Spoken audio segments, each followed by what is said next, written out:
Hello and welcome to TNWKS, the Now We Know show, the show where we discuss a topic of interest, and by the end we will have learned something new, and hopefully you will too. I'm Zach. I'm Buzz. And I'm Jack. And he's Chewbacca. Wow. It's just like he's in the studio with us. And why have we got Chewbacca in the studio with us? Because today we are celebrating Star Wars Day. May the 4th be with you.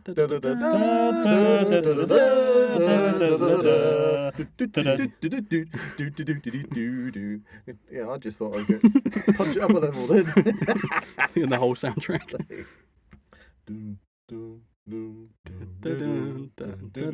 Anyway, carry on.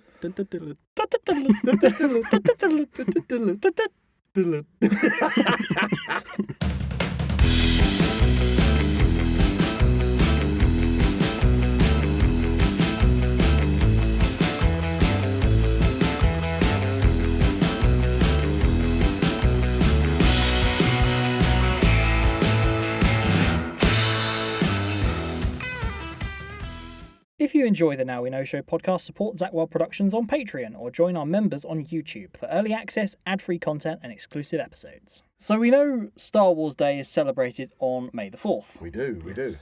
Does anyone know why that is? Because it sounds like May the 4th be with you. May the 4th be with you. That's what I always assumed. Yep, okay.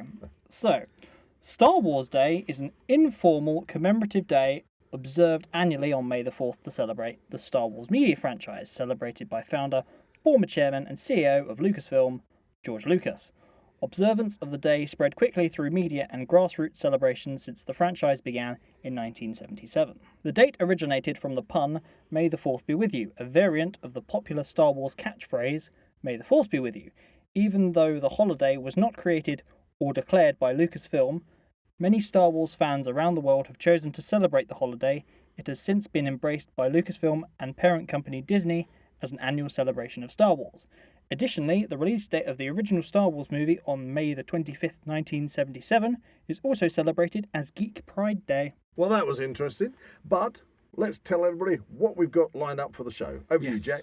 So instead of Word of the Week, everyone's favourite segment. Oh, yes. I've got a slightly different round. Oh, okay. It's interesting because I had nothing to do with this.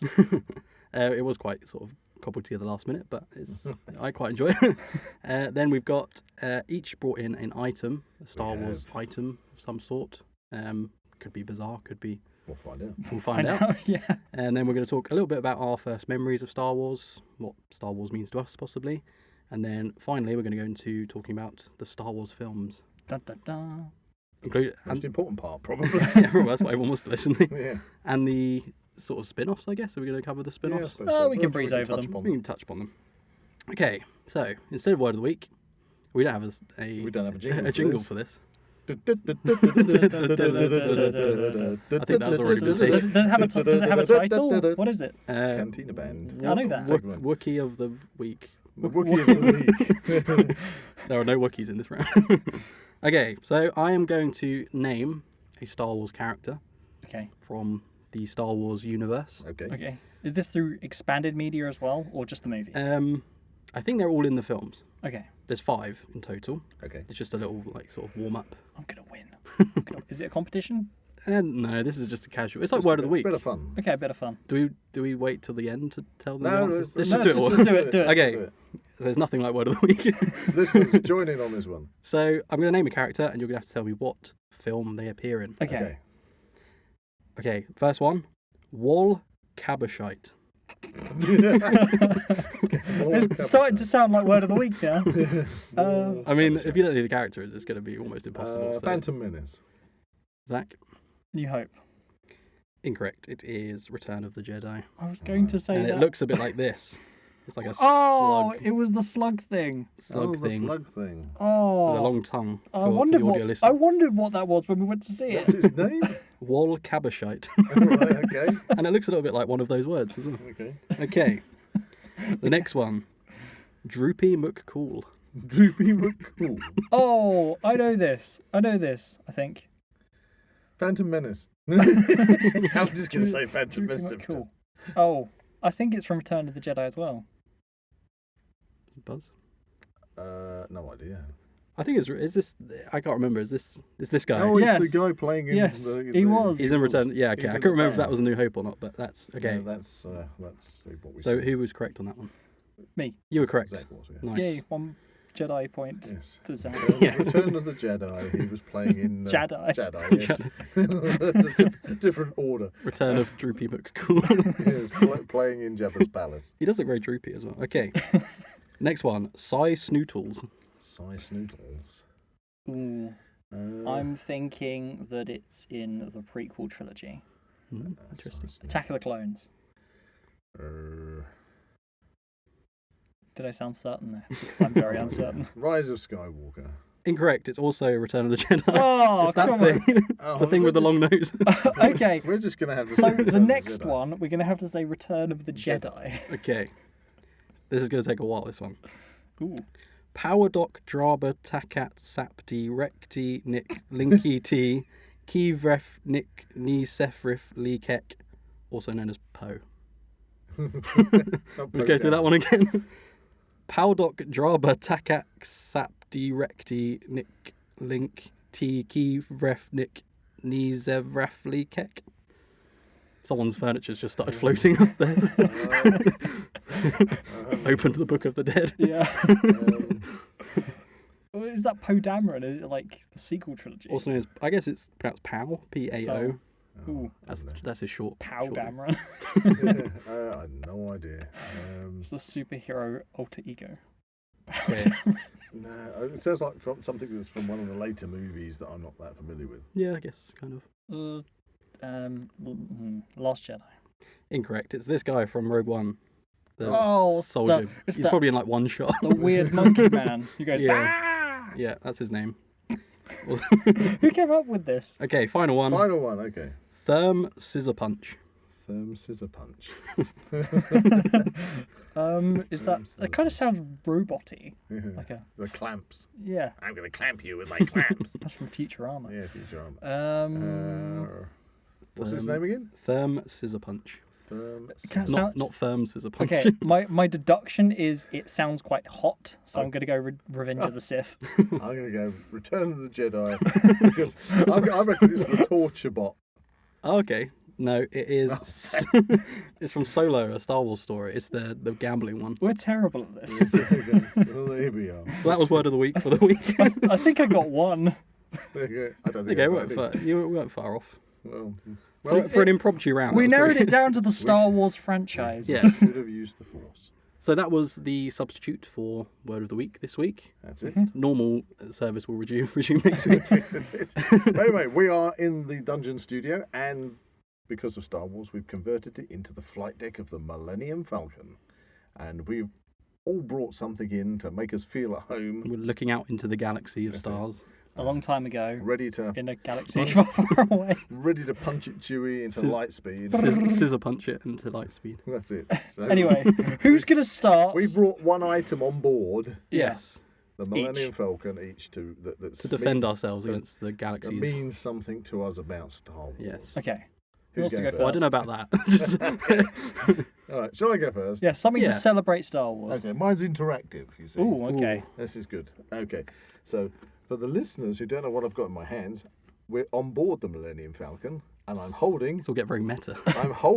a Millennium Falcon. Don't shake it too much. Ah!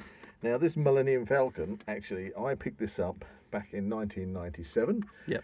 which Jack, you pointed out was the Deduced, yeah. It would have been the 20th 20th anniversary. year. Now, certainly I had other things when I was a kid, but this has stayed with me over the years. It's older than me and Zach. I really love this. Now, what this is, it's a memory game. Right. It's not a pirate memory game, although I suppose, technically, That's a little Britain reference. little Britain reference, but technically, I suppose Kind of space pirate memory game. they are space pirates, smugglers, but yeah, you could say space pirates. Anyway, it's a memory game, so you've got lots of well-known phrases that this. Lots of quotes. There's many from what I heard earlier. Yeah, It's and not it a lot. randomly generates them, Yeah. and you have to play against the computer. It's like a memory game. Yeah, like a memory game. And if you can get, there's, what do we got? We've got 16 buttons, light up buttons, and you've got to try it 4 in a row. Yes. Right, so it's kind of like. Yeah. X, Should we just, what's should we give it a go? Let's yeah, have a noughts go. and crosses almost. Yeah, right, I'm going to switch but it with on, quotes. and we're going to start. Right, it's primed. Okay? Okay. So what we do, It's ready to blow. I'll push the play button. Yeah. You listen to the sound, And I've got to or try the and quote, find Yeah. and it then you've got to try and find it by pushing one of the buttons. and try and remember what's there. And try and remember what's there, because once you've had your go, Mm-hmm. then the computer will have a go. The Okay. AI. Yeah. Are we ready? The 1997 AI. Ooh. Okay, so Ooh. I haven't heard that, so I've got to randomly guess. Yeah. So I'm going to go for that. No. No. Oh, shucks. Right, it's the computer's going. I'm a Jedi. These Okay. aren't the droids you're looking for. So the computer missed that one. Haha. So your go. Listen. Move along. Sound like a fart.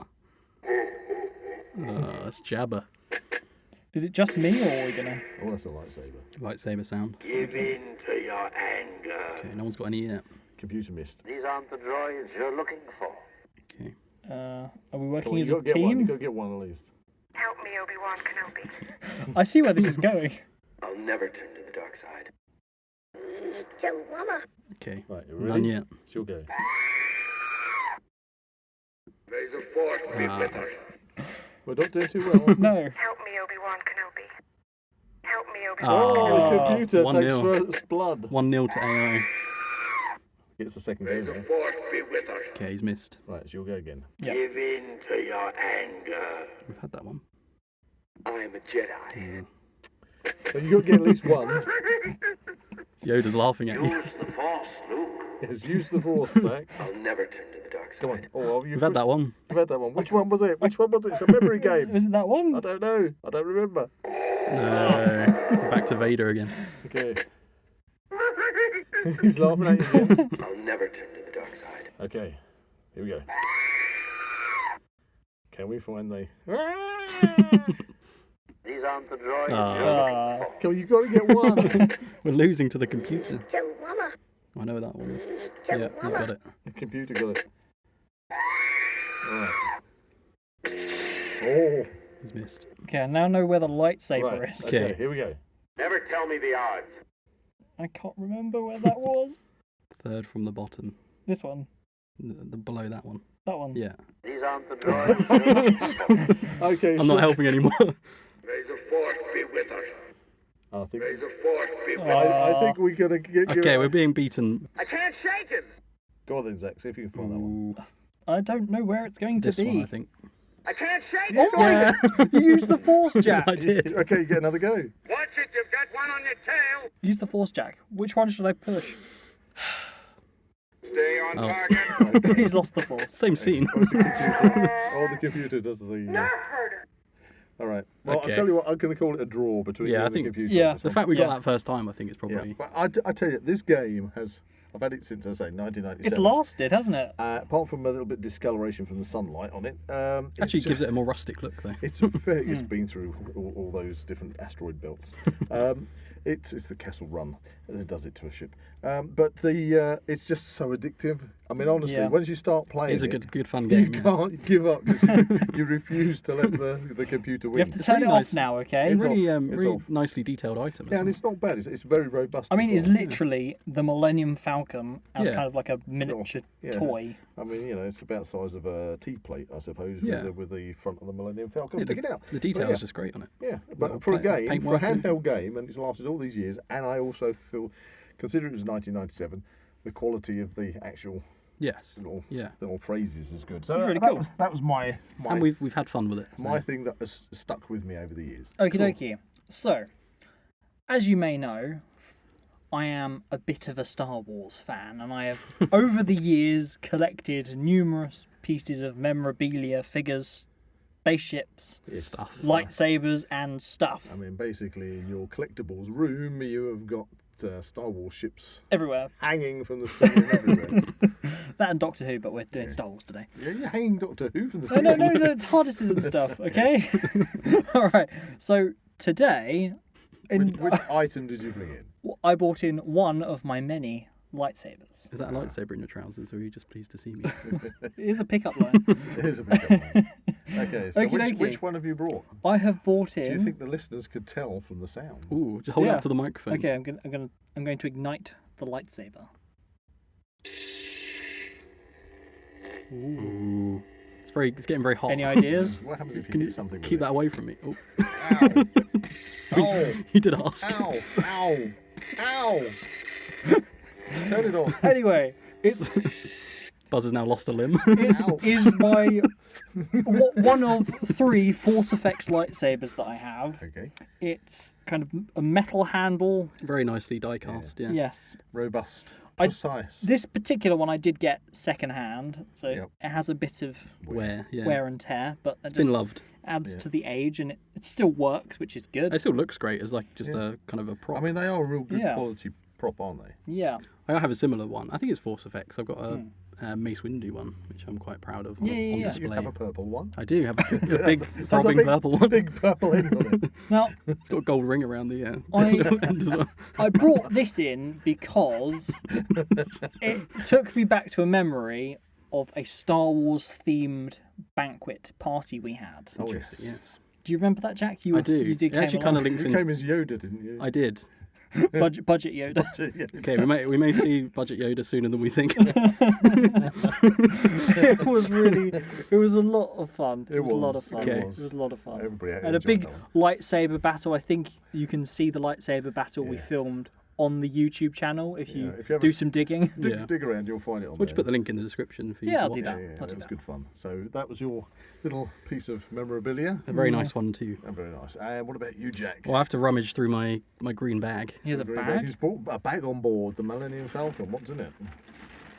He did. He did. brought Budget it in. Yoda. Yay! Everyone's favourite Yoda.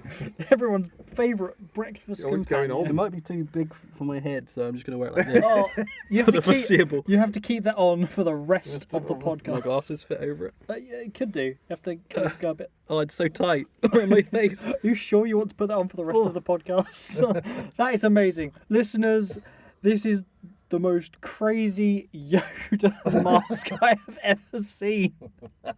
This is going on the take a photo. thumbnail. I'll take a photo. This is going on the thumbnail. Yeah, It's posted that very up. warm in here. I'm having to shout because my voice just echoes around my head. No, you need to do a voice of Yoda. Podcast I will record. Is it? Is it Oddities. I can't do voices. Just speak normally. All right, you do the voice, Zach. Podcast I will record. There we go. Mikey's in the room with us. I'm sure you'll agree. So, did you have a reason for choosing that particular item? Is he trying to escape? He's from it? regretting it now. I'm out. I do actually. Obviously, we mentioned the banquet, Star Wars Yeah. banquet, and I actually attended as Budget Yoda, one of the fan favourites. Now exists in the expanded universe somewhere. I was going to bring in an animatronic Yoda, which I think you've seen, Yeah, kind of tell I've stories and seen things.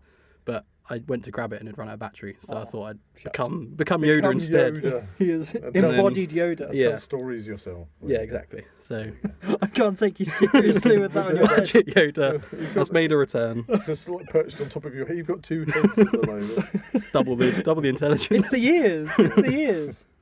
Oh, that's You fantastic. look very distinguished. Very So yeah, I don't think I'll wear it for the rest of the podcast, but I can certainly is adore. Yoda your favourite character from Star Wars? That's a good question. I mean, okay. Since I've said it, I mean, I who's have your- beheaded him, and now I'm wearing his head, so it can't be that much. do you have a favourite character? I would say that I do, and it's probably an unconventional one. Uh-huh. Because I'm a fan of the person who played this particular character, I'm going to say Count Dooku. Nice, Christopher Lee. Yeah, that is a good choice. I had a similar one, Grand Moff Tarkin, Peter Cushing. Oh yeah. He's quite a cool, sort of underrated character. I really like. I actually quite like the Mandalorian as a character. If we're talking sort of series. I like Obi-Wan as well. Which is Obi-Wan the Kenobi. way. I love the Alec Guinness Obi-Wan Kenobi. I think he's a I good. think Obi-Wan Kenobi. I think- Also, obviously, Ewan McGregor's amazing as well. But Well, I would say for me, Alec Guinness as Obi-Wan Kenobi, and the fact that you could actually see, that Ewan McGregor makes a perfect choice of the young Alec Guinness. yeah, Because as an actor stroke character goes, you could actually see him get older and end up looking like... yeah, It actually works really well. and his voice. And kind his of works voice, as well, that's what I was going to say. His voice is really The good. funny part is the fact that isn't the Obi-Wan series set like 15 years before A New Hope or something. I think it's less than that because Luke's only like 10 or something. What happens to Ewan McGregor on Tatooine? Tatooine is very rough living. That's all I The can sand say. gets everywhere. It gets in all the cracks. You get into everything. It weathers you bad, you know.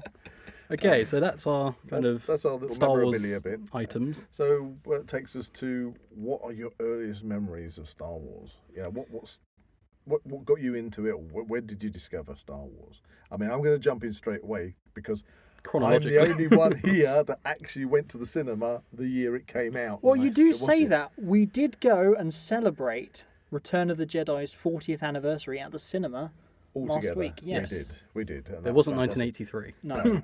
And for If I me, remember. but for me, that was nostalgic because, of course, I would have seen the original movies in order in the cinema as they came out over the years, and that would have been obviously the second time that I've been to the cinema. And it would have been the see theatrical Return- versions Yeah. because there are the updated Yeah, yeah. versions. So I went when I came with you guys to see Return of the Jedi, which was fantastic to watch it again on the big screen after so many years. Yeah, I mean, I did notice the fact that it was an updated version, you know, because it had the CGI bits Stand out. Yeah, they haven't. Yeah. They haven't shown the test of time. And as you said, Jack, it's funny, isn't it, how you can have animatronics, Yeah. which look really fantastic physical these effects, years yeah. later, but the CG that they put in, CGI Stands is out. just, Yeah. oh, geez, that's But the worst crime of all is the fact that they took out the Yub Nub song. the Yum Nom song. And yeah. they took out Vader's eyebrows.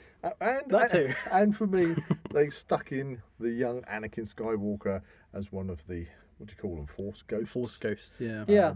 And It I doesn't quite make sense because he never wears that outfit in the prequels. Maybe we should cover this when we cover the films. It's I all don't- our memories. Okay. But anyway, There's a lot to talk about. So for me, Star Wars for me was right at the beginning. Hmm. To go there and see this most amazing universe from a long, long time ago, a far, far away galaxy, and to unfold and the build up. I mean, of course, no social media back then. It was just seeing, you know, the iconic poster of Luke Skywalker holding this lightsaber. Yeah. And, Princess Leia, his sister, wrapped around his leg. You know, we didn't know that at the time. No, neither did she. But you know, to see that, and you're seeing these, and you'd see like tiniest of clips maybe on the television, and that's all you got. So you know, nothing was spoilt. Yeah, and even when we got to obviously not Return of the Jedi, but The Empire Strikes Back, and the big bombshell in that. Spoiler alert. You know, that just didn't leak out. It's not, as a kid, it was very easy to completely avoid finding out about. That's that. just The Yeah. Simpsons. And You know, it's because like, oh, yeah. again, we didn't, as a kid, we didn't have multiplex cinemas. Where we were, we had one cinema, and it showed one film. That's all Yeah. it was. And if that might have a run for a week, and then if it was gone, you wouldn't get to see it again. Yeah. You know? and Yeah. so you saw it, and you never saw it again until, if you were lucky, one of the TV channels might buy the rights to show it at Christmas as a Yeah. Christmas special, about 4 years after it actually came out in the cinema. Not a holiday special. Not the holiday Christmas. special. Oh, come on, the holiday special. You know, that is.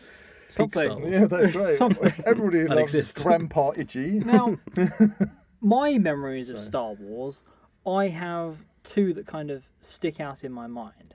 First off is the fact of when I first remember seeing Star Wars, and that would have been in the old days of VHS.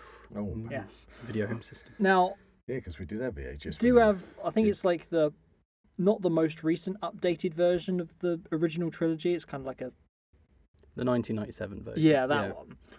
But then I also remember being only available to see The Phantom Menace on a VHS recording we did of the TV that cuts out about the first 10 minutes or so. Oh, no, sorry And about that. before watching it, I have to watch Willow.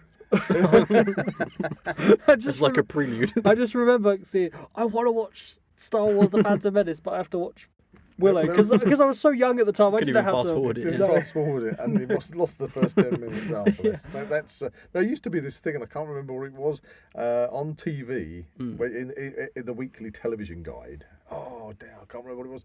Every television program had like a number, Yeah. and on your remote control, you could put the number in, and it pre-programmed The VHS, the VHS the VCR. the VCR to record that program. Right. And there was a particular name for this wonderful bit of technology, but unfortunately, yeah, it kind of like clipped programs. So the other memory I had is kind of only partially Star Wars related, and Okay. that was I was a bit older at this point, and I'd kind of got into Star Wars. I'd got into collecting the figures and things. Mm-hmm.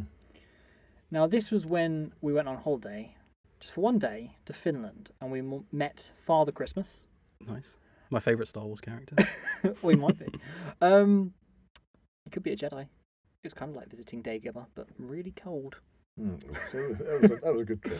Anyway, I met Father Christmas, and I got a present, and it was a lightsaber, and I've still got that lightsaber. He was a Jedi. And it's Yeah. really safe in my room, and it was just a fantastic memory. Yeah, and Nice. it worked. It does all the sound effects and everything. yeah, It's yeah. a really good gift. From Yeah, Santa. it's got the Yeah. if you hit people over the head, it Yeah, still don't makes a I- noise. Don't I know it? Well, experience. talking about that, because what I skipped over is, again, of course, being there, the original Star Wars hitting the big screen, one thing, but of course then we got hit with the figures, and so The that was a big merchandise, thing, yeah. and I never had anything like that before.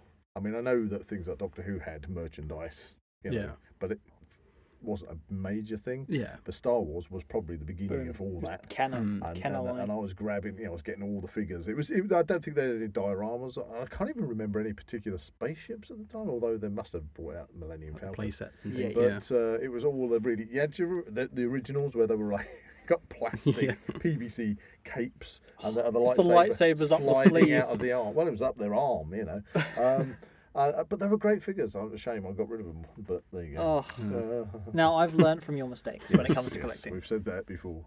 On to you, Jack. So I can't remember.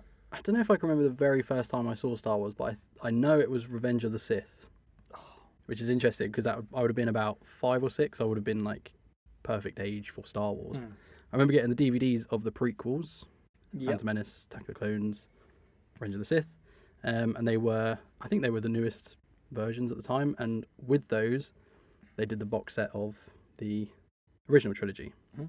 So as soon as I got those DVDs, they were just on repeat all the time when I was about 5 or 6. How many did you burn through? Oh god, I just used to watch them all the time. I think I tended to gravitate more towards the prequels. I think just because they were Pretty late. aimed at children as well at the time. But one of the things I remember the most was on the Revenge of the Sith DVD. There was a bonus disc with all the special features. Yeah. I very clearly remember watching the behind the scenes of Revenge of the Sith, more specifically the end fight scene between Anakin and Obi-Wan. Oh yeah. I remember watching that and seeing basically them construct the scene, do the choreography, film it, put the CGI on. I should really watch these. And that's actually one of the big reasons why I got into film and why I've worked to be in the film industry. And that's why you're wearing a giant Yeah, that's Yoda why- head. Why you're standing why with I'm Yoda? and this is where I got to. I'm standing in a podcast room with With Yoda with stuck a on your Yoda head. stuck on my head.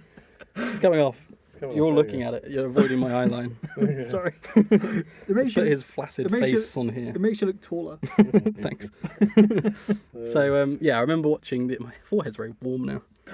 So I remember watching those DVDs just on repeat all the time, and they're probably the first films that I would actually want to know how they were made. Yeah. Watch the behind the scenes, watch all the sort of the making of documentaries and everything. I remember getting I think it was before Revenge of the Sith came out. In the newspaper, they did a free DVD about. It was basically all the promo stuff for Revenge of the Sith. So I remember watching that as well and being like, I can't wait to see this film. Can't wait to see this film. I was probably too young to realise that it was already a thing. Like the trilogy was a thing. But when I got the original trilogy, I then sat down and watched all of that, and then the rest is history. It was an interesting thing I'm going to pick up on that. You said very briefly that the prequels were made for kids. Yes. And that's the thing. I find that the original 3, Yeah. I can see how they were made for kids, but I think they were kind of made more for Family. Anyone. anybody. Yeah, yeah. Whereas what you just said rang a bell with me because when I then went to watch Phantom Menace, it was like, ooh, this is very kiddie-like. Yeah, Jar Jar. Oh and God, don't Anakin. mention Jar Jar Binks, please. But just the whole tone is Yeah, generally it's, quite. it's much more kiddie-fied. Yeah. So yeah, I can see. Where But you're then coming it goes really dark on Revenge of the Sith. Yeah. One of the things I wanted to bring up. from. I have the high ground. Don't try it. One of the things I wanted to bring up that I find quite interesting about the Star Wars landscape at the moment. We'll probably talk about a little bit more about this when we cover the films. But the sequel trilogy, as it's now known, the most recent 3. I love in it the how we saga. haven't really brought that up at all. Well, We'll get to them, don't worry. they're exactly. They're kind of not. They're kind of looked down upon at the moment, and I think for good reason they're not great. However, there was a good portion of time where the prequels weren't looked upon very fondly either. Yeah, I'll agree with that. And I think what it is a lot of it is to do with nostalgia. So the original trilogy, obviously, people of your generation would have seen that when they were younger, maybe 5 or 6, the age I was. But that's why I really like Rogue One, because Rogue One, they filmed it. It lived in the same at the same time as the originals and filmed in the same manner. So that one for me, as far as the newer movies came out, was kind of like worked for me better. Yeah. So, and I think for me, the prequel trilogy was kind of my trilogy when I was a kid. That that's was the what one you sort of grew up with. introduced me to, and I've got a lot of nostalgia for those films. And I know they're not perfect. If anything, they're not great. If you watch them through adult eyes, when I was a kid, they were like the greatest thing ever. And I wanted a lightsaber, and I wanted all the toys and everything. Did it work? Did Did you you buy get- into it? Did you get a lightsaber? I did. I had plenty of lightsabers. I used There to you hit are. my sisters with them all the time. Good. So for me, when I look back, and a lot of people in my generation are probably the same, who watched those when they were kids. Yeah. I wonder if the kids from 5 or 6 years ago, when the I see where you're going with sequel trilogy came out, in 20 years' time, when they're our age, will they look back and say, well, that was my Star Wars trilogy that I loved, and that got me into Star Wars. So I wonder if time will kind of change our perception. It may have something to do. I mean, Star Wars Day comes around every year, so maybe we can revisit this 20 years' time. I just think it'll be interesting, I just think it'll be interesting to see what the perspective on those films Definitely, are in a few years' time. I mean, I did meet somebody, and I'll probably cover this a bit later in the conversation, but I met somebody who's a really massive Star Wars fan. Probably saw them. I don't think he's as old as me, but he's older than you guys, so he's probably come and seen them from the originals. He said that Star Wars isn't a film; it's a space opera.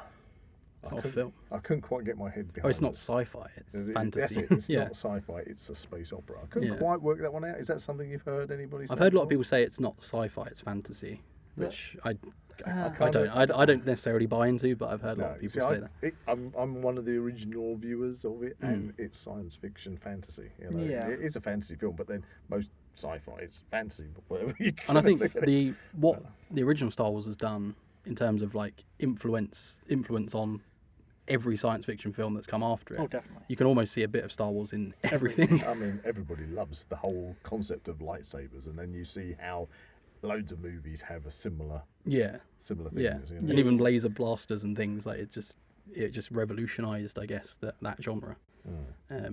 So yeah, the effect of Star Wars we're still seeing now, I think. But again, the story of it's a bit like it's kind of like King Arthur, basically, isn't it? Yeah, it's a very You've got basic sort of the kid who doesn't know his lineage, yeah. who draws the sword from the stone and is proclaimed King Arthur. It's like Luke Skywalker. He's the chosen one. Yeah. He's the one. It's Space Jesus. Space Harry Potter, with the wand. Yeah. I wonder. No, we're not going to do Harry Potter. But there's I love those great clips that you see from the original where he's like looking down to the lightsaber. He's like, oh, what's this? And he's like having to look down before he switches it on. It's like, Oh dear. oh dear. Those things are Got brilliant. some work to do in his training. But yeah, I mean, it's massive. And I say we went out and saw the 30th anniversary, wasn't it? 40th. 40th, jeez. Reissue, 40th. yeah. God, now I'm feeling old. 40th anniversary, and we're hoping to go off to Comic Con in May, aren't we? Yep, dressed as yeah. Jedi. Oh, we're gonna Well, go. I'm dressed as Jedi. I'm going I'm as gonna- Budget Yoda. But fair enough. You're Enjoy the not headway. going to go as a Wookiee. I might go as Princess Leia from Jabba's Palace. Oh, Jabba's Palace, yeah. I mean, well, we have seen that you'll- costume of yours before. You'll blend in. That's it. You'll blend in. I'm sure there's a lot of That's your people. fans only channel, isn't it? Yes, subscribe. Times are hard. Okay, so Links in the description. we are by the going to be putting our Jedi costumes on. and getting out the lightsabers. But let's Not in that way. No. Yes, we're gonna be I don't think there's enough room in here. Waving our lightsabers about, in public. Sword fighting. So let's talk movies, shall we? Yes. I think this is a good segue into the movies. So, big question. I know this is quite a hot topic for Star Wars fans. Mm-hmm. What order shall we proceed to talk about these films? Right. Well, I can only come from the perspective of the first one I saw was number 4, so I want to do the original trilogy. Then, But did you? Well, I know it's a silly question, but it wasn't episode 4, was it? When you saw it, it was just Star Wars. yeah. yeah, And it wasn't until later that they said episode 4. But, By the way, episode 4. Right, okay. but still, for me, that's the first one. Yeah. And then we go to the prequels. The prequel trilogy. And Yeah. So, then okay. we come to the new ones. So are we going to go for original trilogy? That's just me, guys. Yeah. You Prequels, outnumber me. Let's do the sequels. one here. I think we do it in release order. Actually, mean- that gets a bit complicated with the Or spin-offs. do you want to just go right from the Chronological. The Skywalker Saga, as they call it. Okay, let's go Phantom Menace and work on Okay, it. we're doing the Skywalker Chronological, Saga. okay. Okay, so Thoughts on the Phantom Menace? the 19 Phantom. Phantom. Phantom Menace. The Phantom Menace. The Sorry. So, Phantom Menace. 1999. Yeah. Phantom Menace. Darth Maul is great. Yeah, Darth Maul. I mean, Attack of the Clones. the music. Okay, we haven't talked about the music of Star Wars. Okay, so for a Duel moment, of the Fates. yeah, that's what I was going to say. Obviously, again with movies, some movies the music stays with you, Yeah. and you immediately, you know when it's Jaws. You know these things. Other movies can be fantastic movies, but you don't really pay too much attention to the soundtracks. Yeah. Star Wars is one of those ones that you hear the theme tune, or you hear like the Cantina Band, or the Darth Vader's. I mean, even when we started this episode, we were reeling off so many tunes, and we all instantly knew where they were from. But when it comes to the other ones, apart from when they're reusing the music we know, Battle of the Fates, Duel of the Duel of the Fates. Fates is the only track that I really like and comes to mind from those movies. Gives you tingles on the back of your neck. Yeah, it does. And I mean, I've been to events where, like medieval events, where they're having actual period battles, and over the speakers you've got It transcends Duel of the genre, Fates, yeah. and it works. Well, that was going to be the title of episode 9, was going to be Duel of the Fates, interestingly. Ooh, that's interesting. So when we're looking at the Phantom Menace, Yes. was that a good title? Because It doesn't really make much sense. I remembered right at the beginning when that was announced, and I kind of So, thought, Is it in reference to Darth Maul? Or- Maybe, but Darth Maul's only really like a side I assumed character. it was talking about the Emperor. Well, obviously Palpatine wasn't the Emperor then, but that he's like the Phantom Menace. It's hidden in the background that he's laying down the. I don't know. I really don't know. I think the issue with Phantom Menace as well is it doesn't really. It's a lot of talking. You can kind of start with Attack of the Clones and still kind of get what's going on. Yeah. Obi-Wan is like Anakin is Obi-Wan's apprentice. That gets like said very early on in Attack of the Clones. Qui-Gon's good. So with Phantom Menace, you can kind of jettison it, and it doesn't really Yeah. add much to I the suppose overall that- saga, really. Retrospectively, it's one I don't really see myself revisiting that much, but later on I've actually gone back and watched it just because that's the one Star Wars film I haven't seen that many times. Yeah, And I kind of enjoyed it. I watched it quite recently, and I've actually, funnily enough, watched a lot of the behind the scenes and the making of it. And it's the only real prequel film that kind of stuck with a lot of the practical effects. Like a lot of the droids and points are practical effects. Obviously, a lot of it heavy CGI. Yeah. Well, Some of the ships are model shots, and the explosions are real explosions. Whereas the next two films, a lot of that is just purely CGI. So I'll Yeah. give it that. It kind of did stick.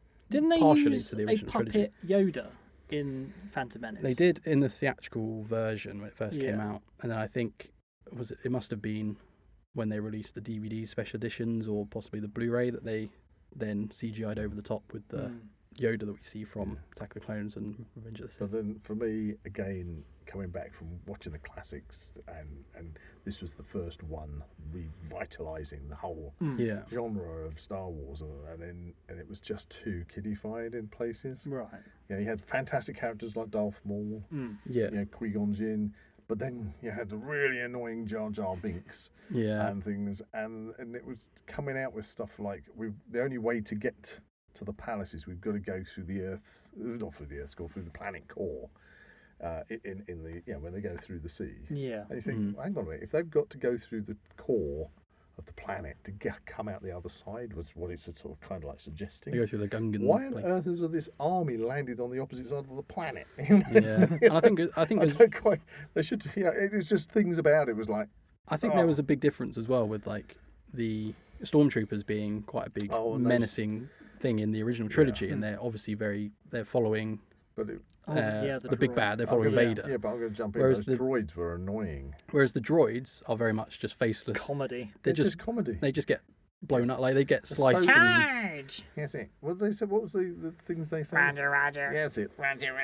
And it's like, oh, will you shut up? But you see the Jedi at the beginning, Qui-Gon Jinn and a young Obi-Wan on that ship, and they take out the droids, and they're just like paper. They just like they don't pose any threat at all. So it's like straight away you're kind of like, what is the actual big threat here? I mean, you had Whereas those the original rolling ones with the force fields. droidicas. They were great because they were like very, very difficult to destroy. Yeah. But the whole point of those mass armies of like, literally paper droids that you could just destroy, like chuck a bowling ball at them and knock them down. There's no real big threat in the original trilogy, I don't think. In the prequel trilogy. Whereas in the original trilogy, within the first 5 minutes of A New Hope, or Star Wars, if you want to call it, you see Vader come through the smoke in the doors, and instantly, even with the music going, he's killed a few people. It's like straight away you're like, this guy's the bad guy. You don't need any explanation. Picking a guy up by the neck and snapping his neck. And the big James Earl Jones voice and everything. It's perfect. Whereas the original, the prequel trilogy, I'm gonna keep getting them mixed up. It takes a while for any threat to really pose itself, and the Emperor's always in the background scheming. He's not really in the forefront. And you can tell who he is immediately. Yeah. So, what we gonna rate these movies out of 10 or something? Yeah, like I said, revisit them after we've gone through them all. So, like I said earlier with the prequel trilogy, I have so much nostalgia for them, so I can defend them in some cases. I don't want to trash it totally. Yeah, it's just a fun watch. Yeah. Star Wars. Yeah. Fun watch. Depends how I look at it. Sometimes I'm like, if I want a bit of nostalgia, I'll watch it and have a good time. If it was on the TV on a Sunday, I'd watch it. Well, I'd watch it. They are definitely Sunday afternoon films. They used to be before Disney took over. Now you never see them on TV. But but it was also the character of Padme. Padme, Padme, and in the first one, Padme was okay, but then she kind of like gets more feisty in the second one. Attack of the Clones, she becomes an action girl, which is great. A strong. I call this character. aggressive negotiations. And but then they've really wound her down on the. I know I'm jumping forward a bit, but then really wound her down on the third one to be kind of pathetic, and it was like I didn't like that at all. Jumping back to the first one though, the annoying Anakin Skywalker boy. Oh yeah, we haven't really addressed It's a bit of a hot subject though, isn't it? He was like so annoying. Yeah, Jake Lloyd. He's had a pretty terrible time. I know he's had a bad time as a human being, as an actor, but the character. It didn't need to be a kid either. I think they could have had Anakin. We could have met Anakin when he was like 17, 18, like the age he was when he was Luke. But there was one other big thing that I found. Oh, I think I know what you're going to talk about. It just suddenly came to me. When I watched the original Star Wars, I tell you, every kid, and I bet you every adult, and every adult since then, whoever's listening to this, I'd be amazed if there's any adult out there that hasn't stuck their hand out and tried to use the Force to make something move.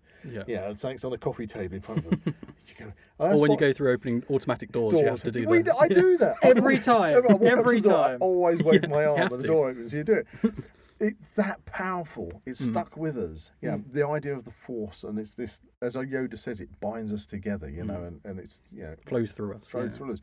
And then they went and did this midi-chlorines thing. I've forgotten about that. They kind of breezed over it in the ones after that. Yeah, and it's like, no, this is horrible. That also creates the most recent Rise of Skywalker. I know we're jumping way ahead, but that also causes some weird mismatch with the family tree of the Skywalkers. Yeah. But no, the midi-chlorines, and how many midi-chlorines, and these are like symbiotic, creatures that are within your system. And the more you've got, the more force power you can. No, you don't need to explain the It's mystery just of magic. the force. You don't need to explain the Space magic. Space magic. That's all it needs to be. Yeah. Because as kids, we always wanted to try and pretend to be Jedi. But also, it's like in the original trilogy, you get the. That's not saying if you haven't got midi-chlorines, you're knackered.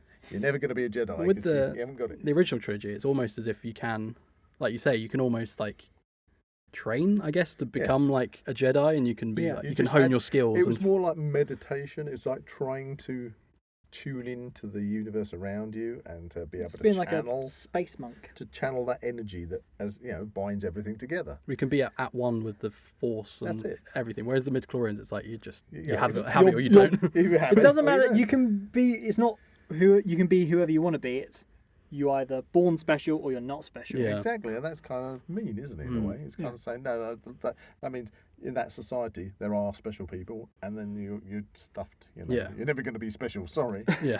Anyway, so that was the Phantom Menace. Okay, are we doing a rating? It was a kind of a shock to me. I was really full of hope, new hope.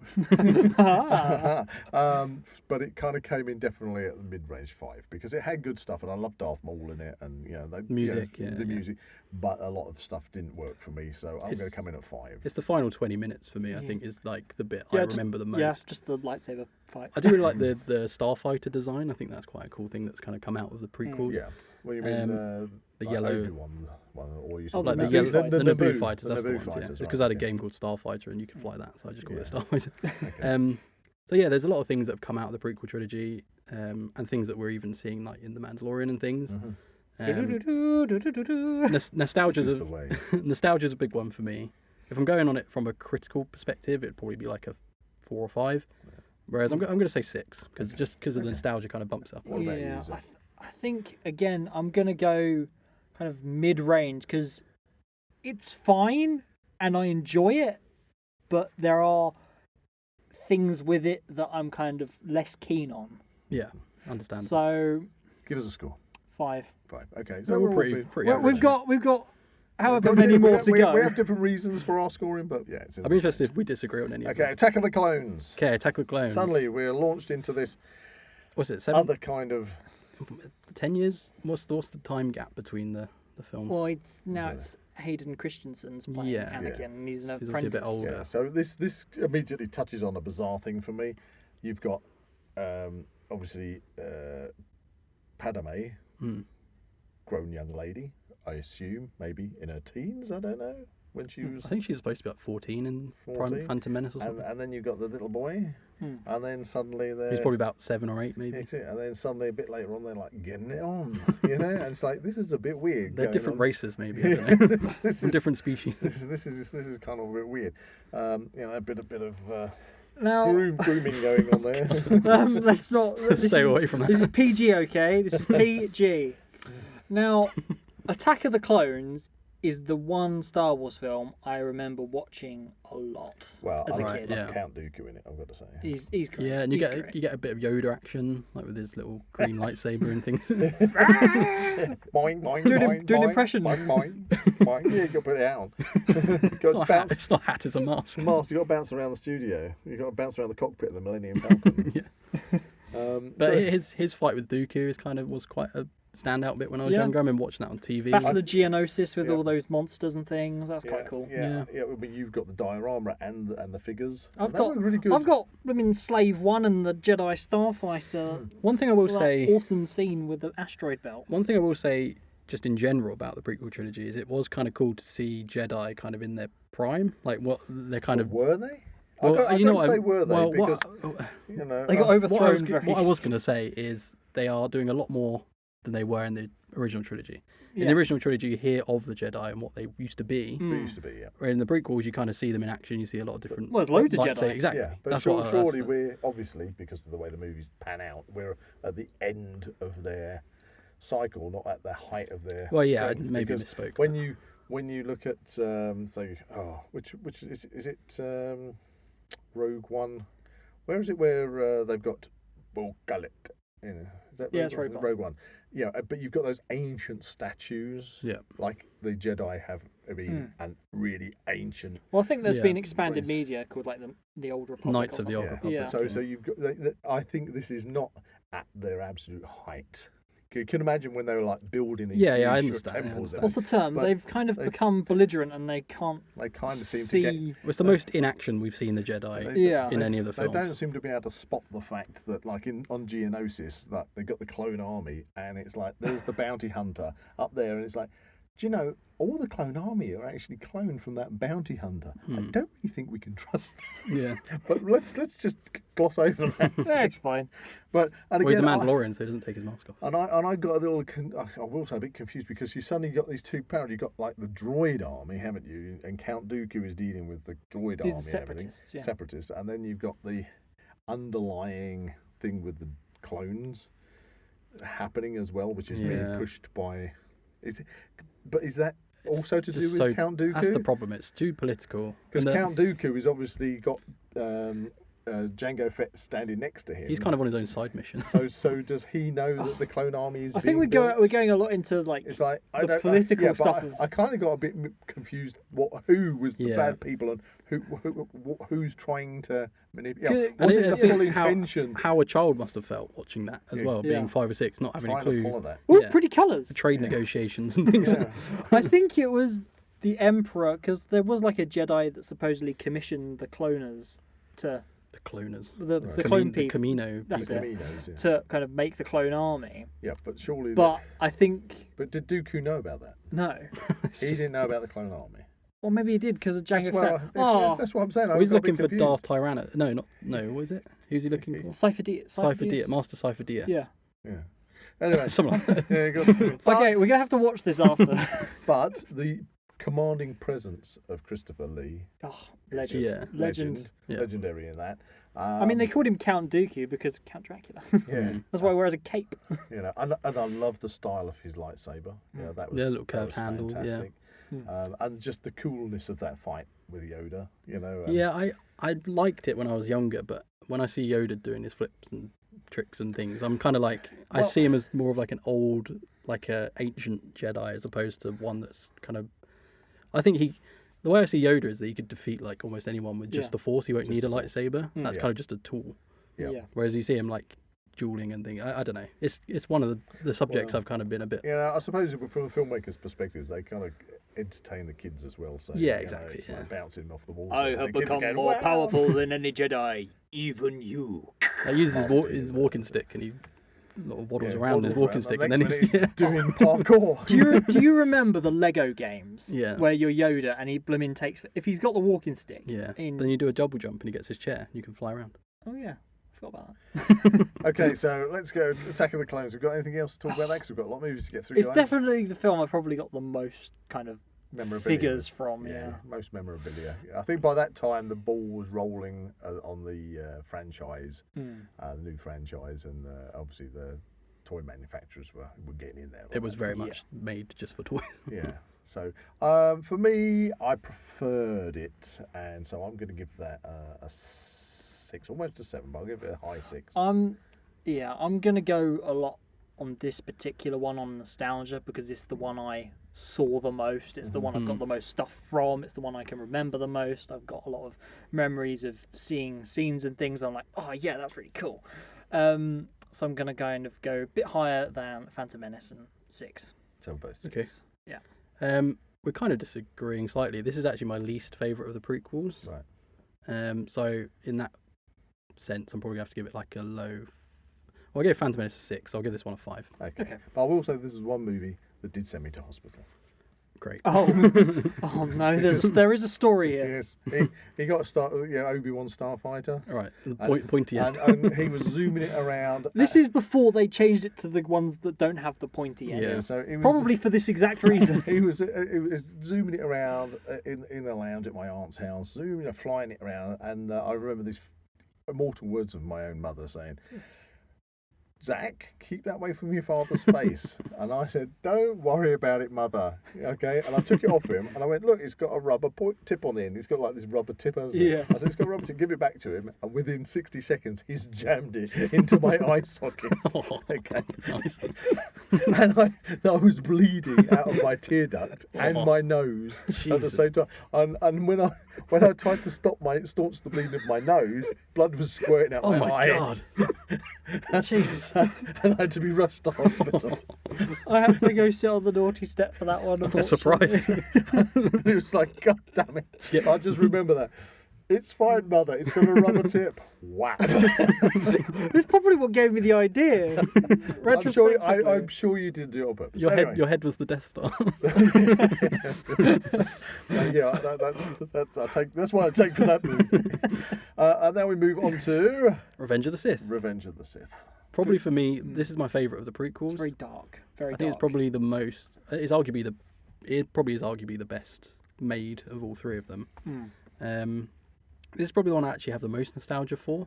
Yeah. I definitely remember the opening scene. Yeah. Anakin Well, it and starts Obi-Wan. straight away, space battle. Yeah, and they've got the fight with Count Dooku. Yeah. Oh, that's Dooku when they've gets got his- those droids that are trying to rip his ship apart.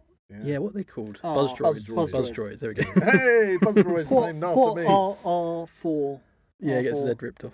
So yeah, I remember that opening. I remember that opening scene being like really nostalgic. I always got sad. Yeah, that would his head look got good ripped off. on the big screen, though, wouldn't it? Yeah, and I think it does look. It still holds up, that scene. I think it does look really good. But they were still fighting at that point. They were fighting the droid army, weren't Separatists. Yeah, still separatists.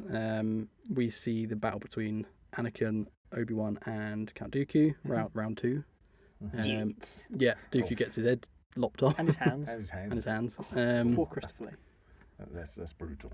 Yeah, and then we kind of get a pretty sort of quick turn to the dark side for Anakin. Yeah. It's kind of very much happens throughout the film. It's but- kind of implied that, like, Palpatine's kind of, like, influencing his dreams, almost. I kind of get that kind he of... sees visions feeling. of Padme and Yeah. yeah. Yeah, but that's what I mentioned earlier. Padme's character really takes a dip for me because Yeah, she doesn't have much to she was a strong female character in the last movie. She's gone on from being that young empress type character Princess, to now yeah. princess to being a strong character, and then suddenly, You're breaking my heart.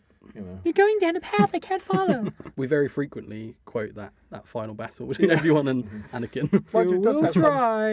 It does have some. Bits you remember, like the Death Duel by some death sticks. You know. That's That's the the Attack of the second one. Clones. Is that Attack of the Clones? Yeah. is Oh, it? no. Oh, I got that wrong. He actually nearly made it into the word of the week thing. Really? Yeah. Oh right. remember I what his thought name that was a was. memorable one from the other one. But the scene at the end. I'm jumping to the end, but the battle between Anakin and Obi-Wan. I think it's done really well. Yeah. It's probably the standout scene for me, other than We've sort of- got, like, several Darth different Maul fights fight. going on, haven't you? You've Yeah, got Yoda fighting Palpatine as well. It's probably the standout fight, other than the Duel of the Fates. They're probably the two I used to kind of skip to on the DVD to watch over and over. But this is culminates in Order 66, isn't it? Yes, well, it's kind of happening. Order 66. It's kind of happening at the same time, isn't it? As Yeah. the battle between Anakin and Obi-Wan. Which I always Um, thought that was a great thing, considering the first movie they mention was my father in the Clone Wars. Yeah. And it's like just a throwaway Mm. line. Yeah. And then they designed this whole Yeah. thing about the An Clone entire TV series. We won't talk about the TV shows in No, this. no, We'll no. kind of just. Breeze over. Movies. Yeah, yeah. Movies.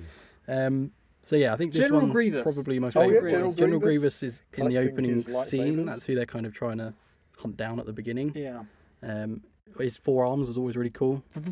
Yeah, he had four lightsabers. how can we up it from a double-ended lightsaber? Yeah, Why not 4? yeah, but he was actually sort of kind of creepy creature inside the. Yeah, his like a eyes were kind of cyborg fleshy. man. Yeah. Because he was kind of. I don't know whether he was cyborg so much as. Wasn't he kind of almost like a little creature thing that was inside that? Well, he's got exoskeleton? the cough when Yeah. he coughs, and that's from the first Clone Wars series, which was kind of just a series of shorts of 2D animation. Right, And Mace Windu reaches out and sort of crushes his chest with the Force, right. Okay. and then in Revenge of the Sith, that's how he's. Oh, that's is why that he's got why he's got the wheezy cough. the I always cough. thought he kind of got... And you got that lizard thing. How it goes. the thing that Obi-Wan... Obi-Wan's Yeah, riding yeah. around everywhere, and everybody felt really sad when he got shot. Oh off the yeah, wall. what's that thing called? I can't remember. But yeah. Oh, I saw the name of that a couple of days ago. It begins with P, I think. P. Monkey Pony. Pongu or something. Pingu. Pingu the lizard. So, Little bindle. Okay, so we've taken it up a notch. Do you think now we're getting a bit more adult than child? Because the kids that are now grown up, I mean, kids that are growing up from Phantom Menace Yeah. are now more adult. Yeah. So I think 2005 was Revenge of the Sith. So Yeah. we've had 6 years since Phantom Menace. It certainly was dark when I was younger. I remember it being quite a sort of dramatic ending to a film. And it ends on a pretty sort of sour note as well. Yeah. It's not like a happy ending that you get with other Star Wars films. So yeah, I'd say it's probably more adult. pretty brutal towards the end, though, isn't it? Scores on the doors then. Of course, obviously, we should mention Padme gives birth to Luke and Leia, Yep. which was an inconsistency I actually noticed in Return of the Jedi, Oh, yeah. when Leia's talking about her mother and how she has she remembers her vague mother. memories of her Hey, mother. this is true. Yeah, I hadn't She was noticed only- that. She only- was talking about these vague memories of her mother. Yeah. Unless, I mean, could that be passed off that's kind of she's just The remembering older her, run mother? her nurse mother Yeah. type of thing. Maybe. Well, it was a robot, wasn't it? I don't know. It was the thing that said, "Oobazabadoobadoor." But yeah, she says she has vague memories. Maybe it's the Force thing. I don't know. Yeah, the Force. Yeah, we'll just say the Force. Poor- Space But wizards. yes, obviously she gives birth to Luke and Leia. Yep. Obi-Wan then takes Luke to Uncle Tatooine. Ben and Aunt Beru. Yep. But you always felt were mean to him because they were always too mean to him, and then you realise actually they are trying to protect him. And then Leia goes to Bail Organa and someone else. I can't remember her name. She gets to be like the Toffalo of Yeah. Star Wars. We don't talk about the Obi-Wan series because that kind of No. goes back on that. So Okay, anyway, yeah, so Luke and Leia are born. There we go. yeah, and that's it. And poor old Darth Vader comes. Or shall I say, Anakin Skywalker becomes Darth Vader. Oh, God, yeah. Hated that. Did you? Yeah. Because they do it in Return of the Jedi as well when he chucks the Emperor over the board. He Yeah. goes, no. But that wasn't in the theatrical cut. No. Oof. You just see his face sort of conflicted, and that's all you need. Yeah. Anyway, next film. Rating. Oh, yeah, we need to rate Rating. It's all in the look. This one, I'm actually going to give this one quite high because I think this is probably my favourite of the prequels. It's probably the one I choose to watch if I'm going to watch Yeah. one of the prequel films. I'm going to give it an 8. 8 out of 10. I'm going 7. Okay. Oh, It's progressively gone up Interesting.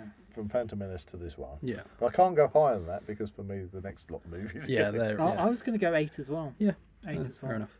Now, are we going to talk about Rogue One and Solo? I think we'll just give our brief thoughts, maybe just Again, quickly. I mentioned Rogue One. I liked it because it was filmed like the original. It had Yeah. original character call names in it. In the bit X-wing fighters. fan and stuff. service. Yeah.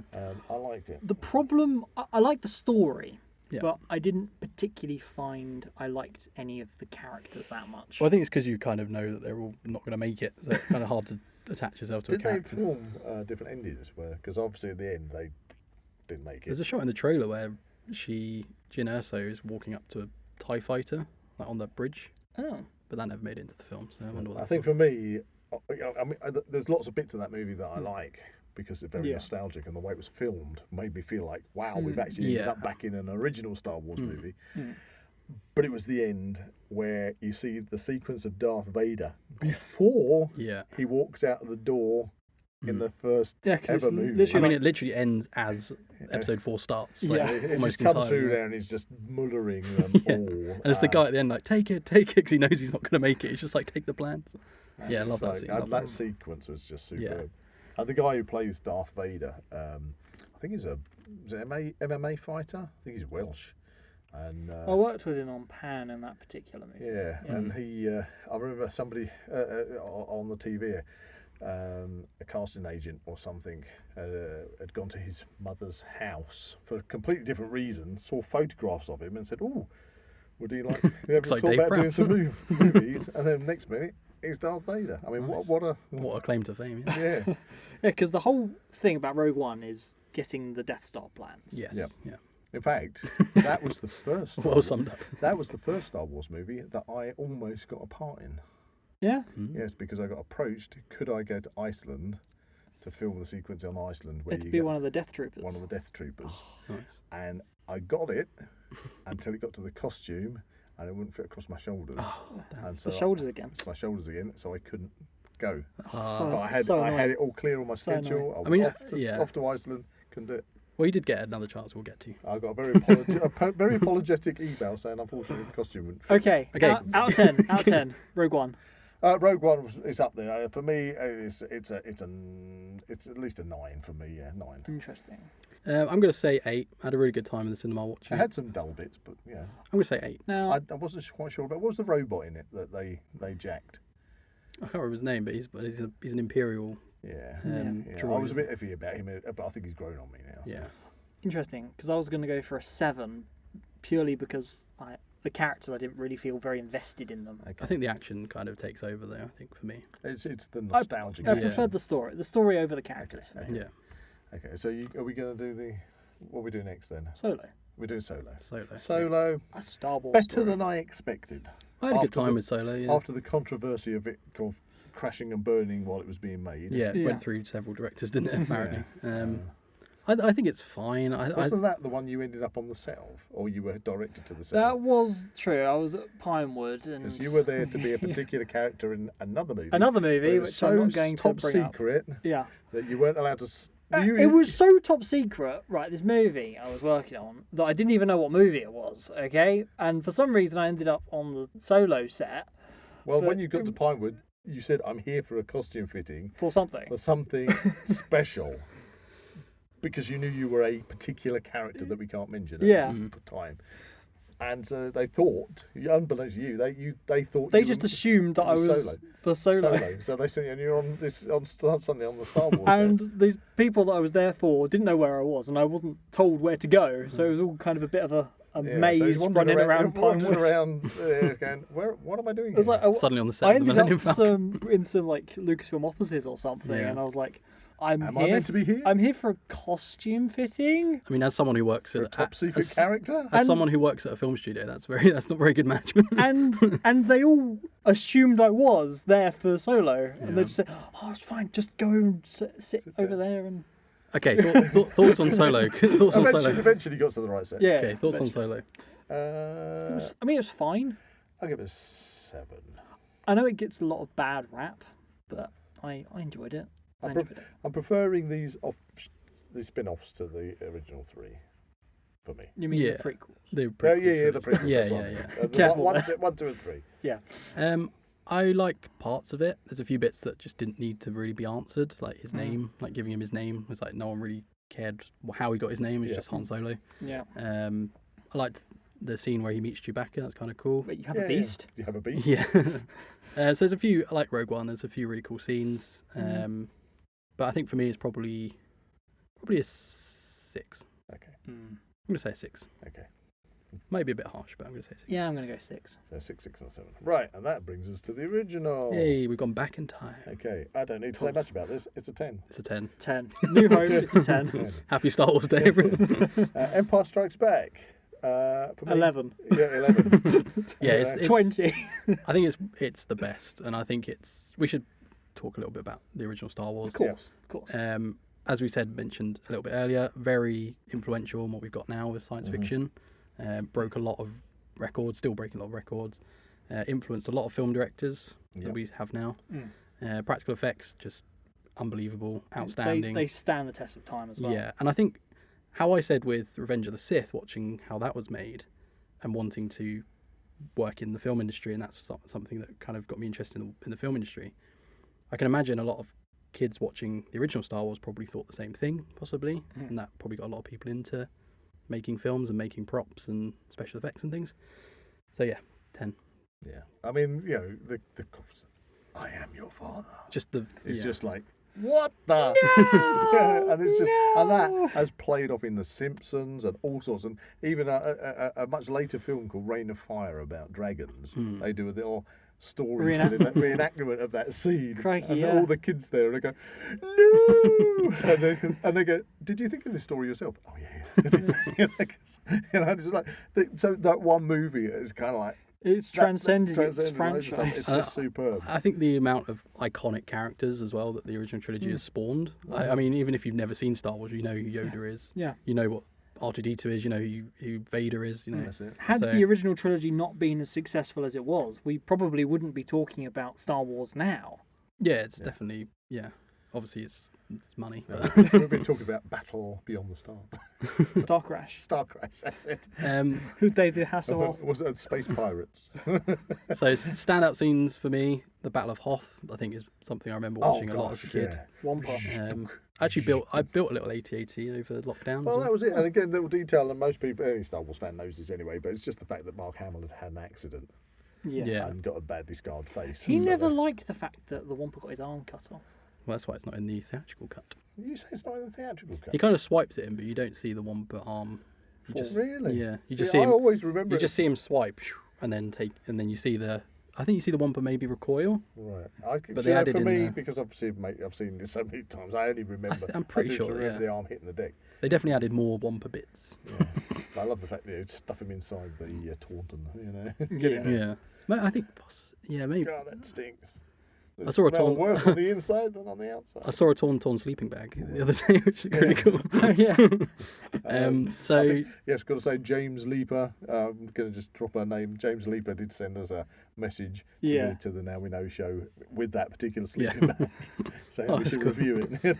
So that's one of the big scenes I remember watching as a kid, just being the absolutely Battle in of awe. Hoth, superb. Cloud City. The Cloud City. I scene, think, Boba Fett. Yeah, because it kind of had different stories going on at the same time, Yeah. didn't it? And it was like You're off all to- action packed the entire time. off to whole thing There was no Dagobah. break. Yeah, One you- long no break. chase sequence. You're off to Dagobah to learn how to become a Jedi. The first finding Yoda for the first time. We've then got, obviously that's a fantastic scene. We've also got the climactic scene of obviously Luke and Vader fighting with the big reveal. It obviously ends on a very, very much a cliffhanger. Yeah, well, he's hanging off. He's actually hanging off an aerial. The ultimate cliffhanger.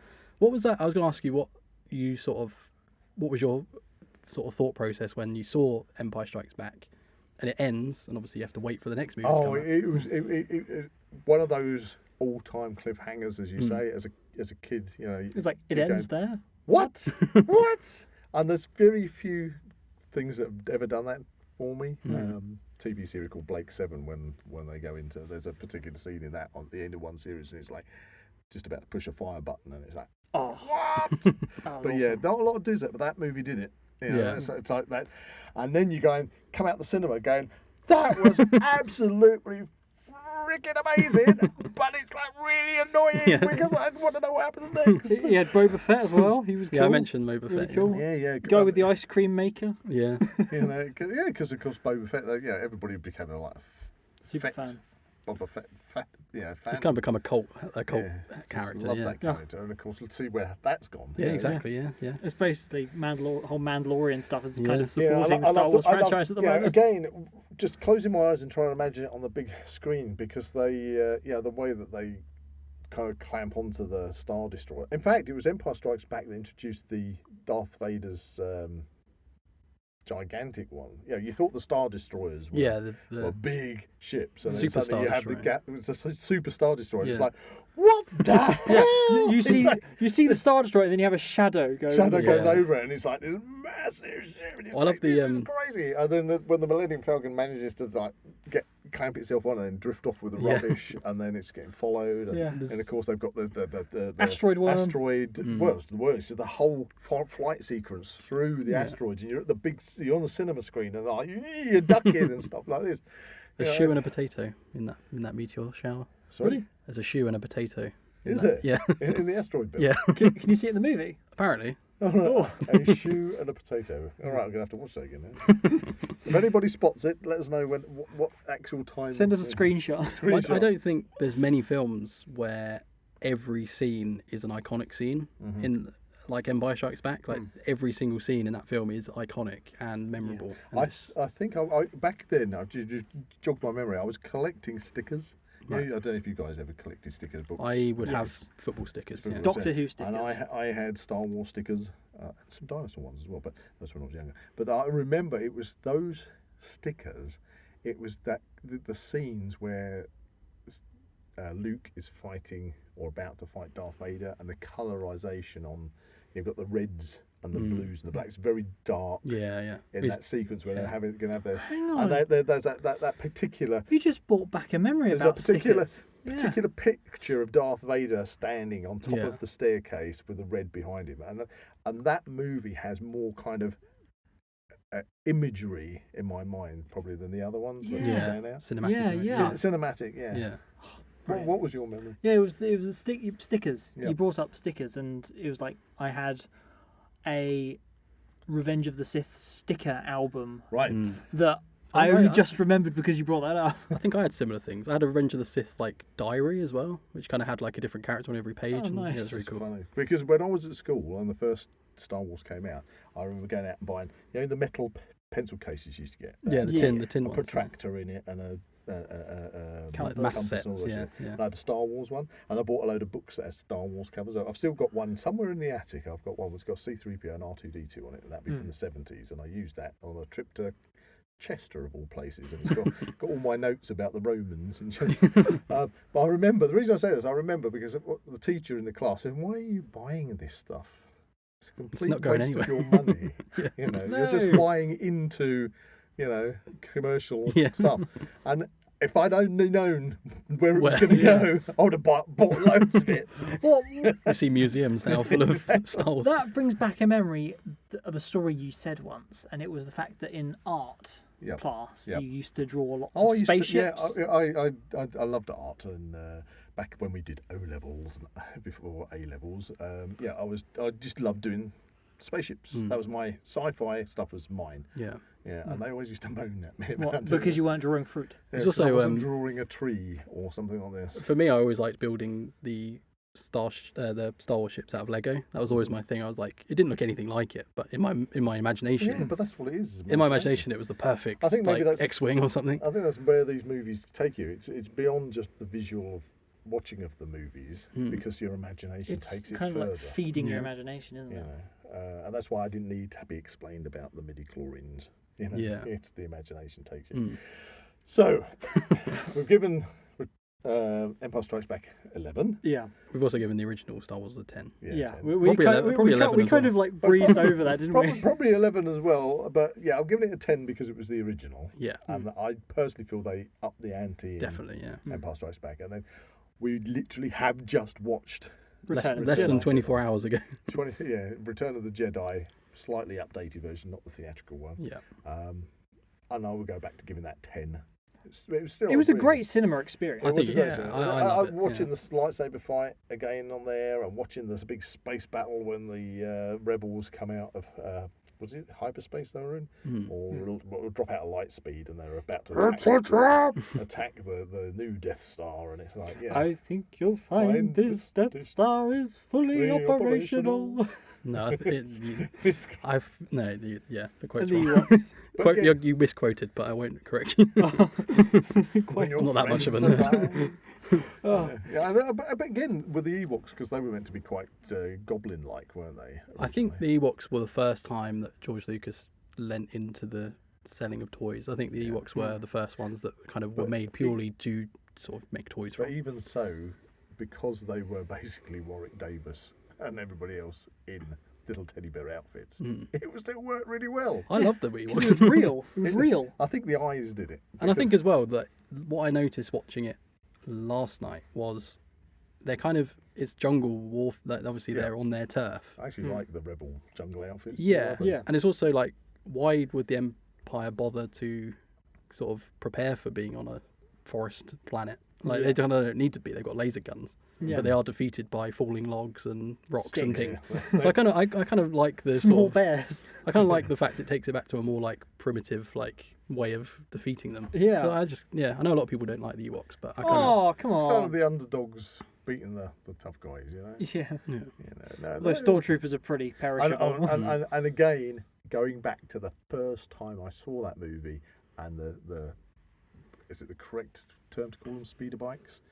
Yeah, to see that speeds, sequence yeah. when they were Yeah. going through the forest, and you go, my God, why are they not hitting the trees? It's so, you're on the edge of your seat. It's Yeah. like watching Left, right. Formula One, Like a roller coaster. ranked Yeah. up. You know, zoom, zoom, zoom. It's like, my God, they're actually fighting and missing the trees at the same Like, time. you imagine yourself when you're riding a bike. That's what Well, you see, imagine. I'm a motorcyclist, and it's the nearest thing you're going to get being on a motorbike Yeah. to riding one of those. But I think And it's like, yeah, this is cool. I think it's testament to a lot of things, but I think it works. You can still see the seams. Like if you watch it on a big screen in 4K, like it was last night, you can see that they're on a green screen at some point. Oh yes. But that doesn't at all take me out of it. Like it's still a tense action sequence, and I'm on board every step of the way. And I'm, as you say, like moving in my seat.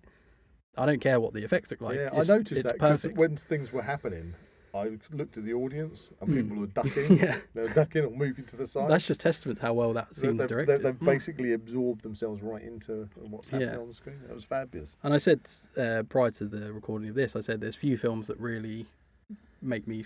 We use the term suspend your disbelief. Yeah. But films that I can literally sink into and just be there and just enjoy it and not have anything else around me. And that was one of the films last night where I could just totally tunnel vision. I was there. My mind wasn't on anything. Exactly.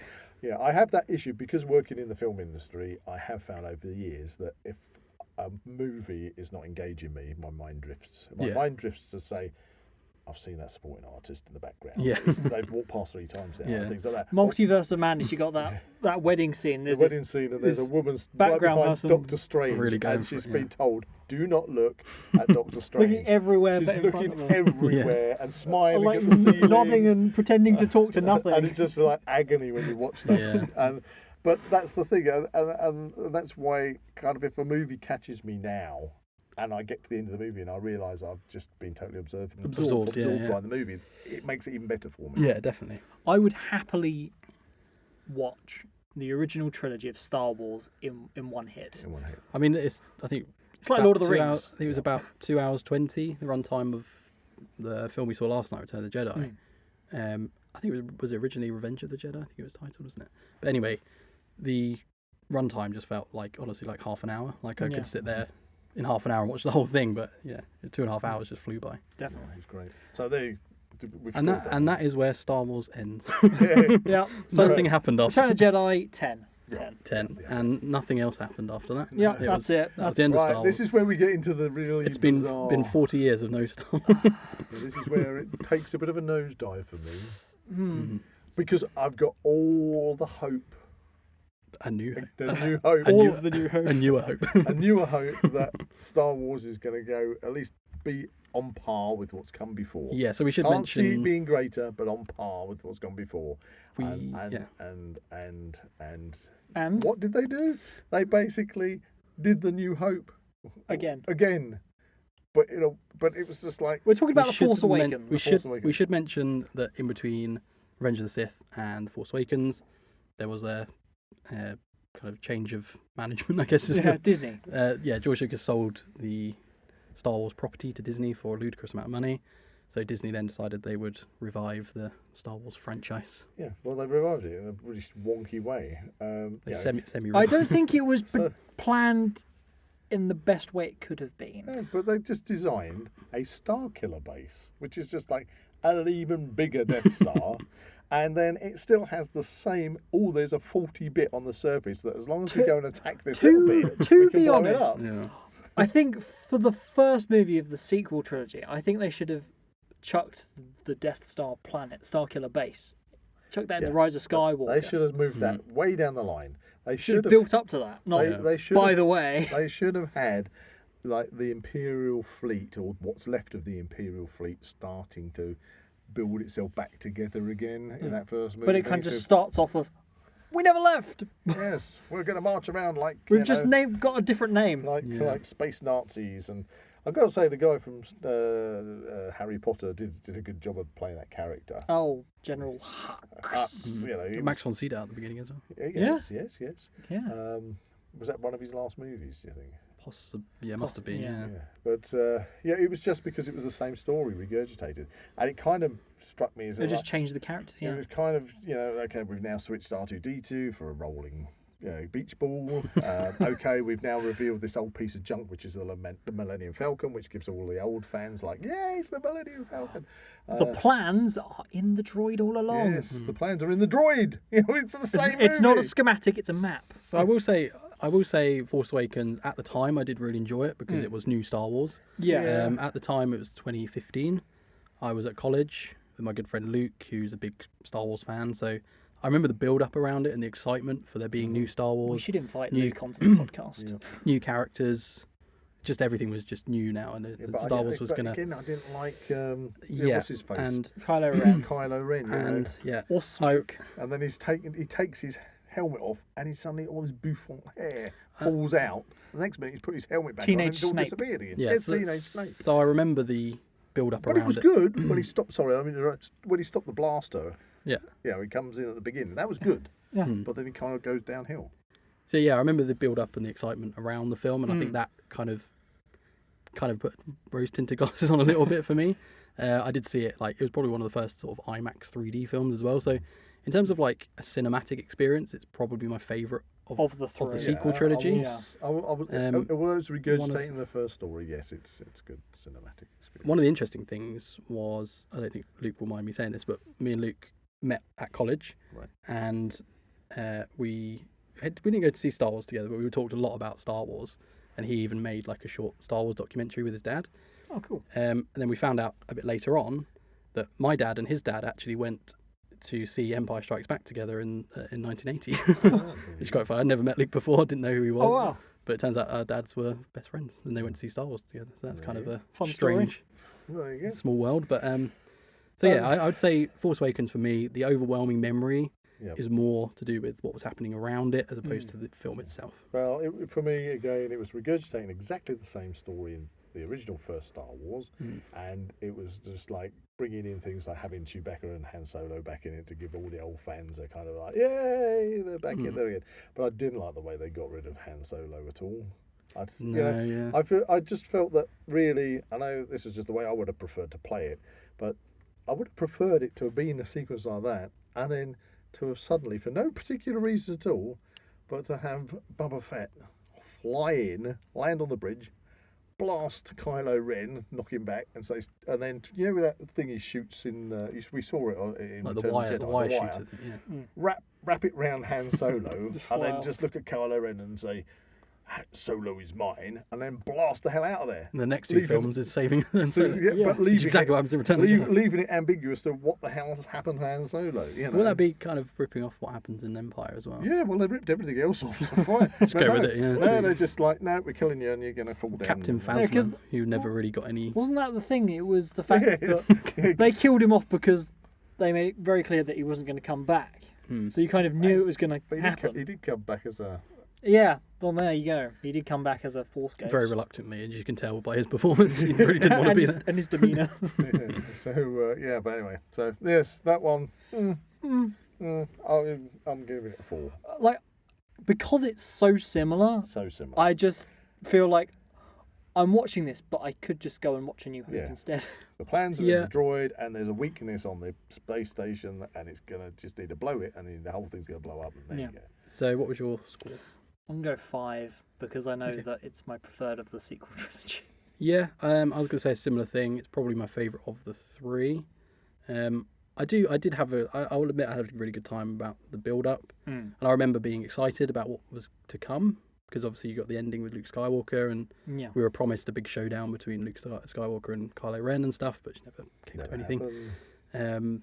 Well, at least it never came. Yeah, not in the way we wanted it to. But They kind of ruined Luke Skywalker for me in these movies as well, because he ended up just being a bit Space bum. of a space bum jerk. in the next And movie, I actually wanted him So- to be come back as like this Jedi master. Awesome. yeah. So dude. I would probably give it a He even 6. says, what do you call it? A laser sword. Yeah. He actually uses the term laser sword. Sorry, Jack. Carry on. Sorry, so I'll probably give it a 6. I think it bumps up just because of the sort Okay. of. So you're a 6, I'm a 4, and you were a I was a 5. 5. Okay.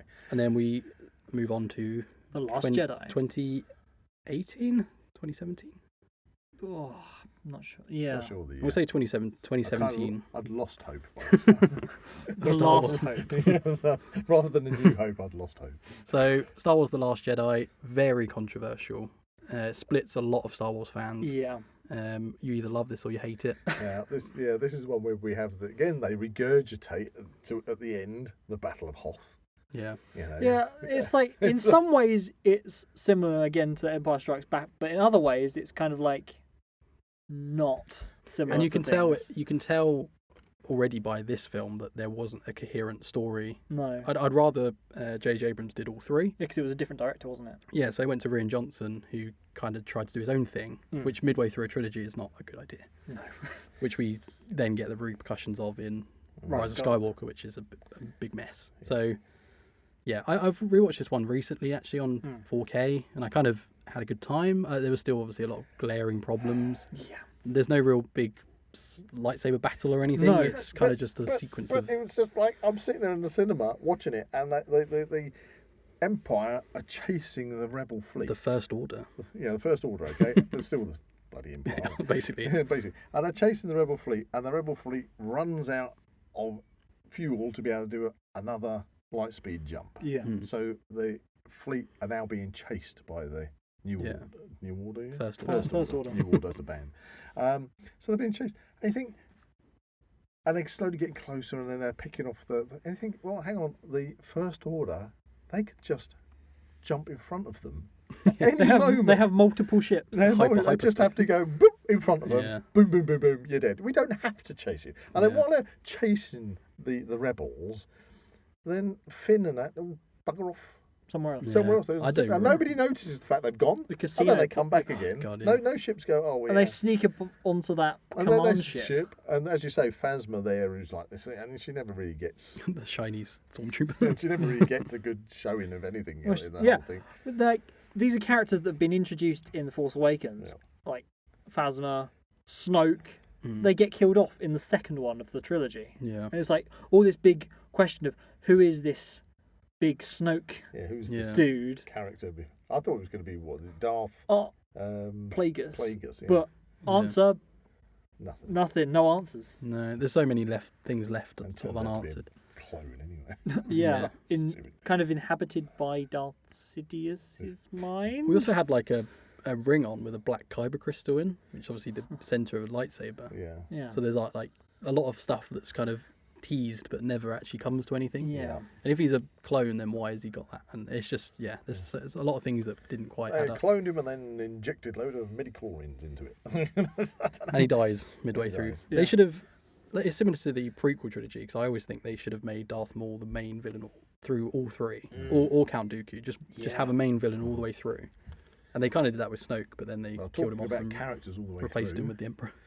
one character that we haven't mentioned that has been all the way through is C-3PO Yeah, Anthony Daniels. Yeah. and Anthony Daniels. And it was on that movie that Tina, my wife, Zach's mum, met Anthony Daniels because she was one of the rebels in that scene. Had a great conversation with him. Yeah. What's actually, there's that planet called again? Crate. Crate. So she was in the Battle of Crate, which is the rejigged Hoth. The red dust one. It was kind of like, I thought it was maybe like salt. I think it is. It is, yeah. And They they taste it. disturb it, and it's and they disturb it, and it's Put it red on their underneath.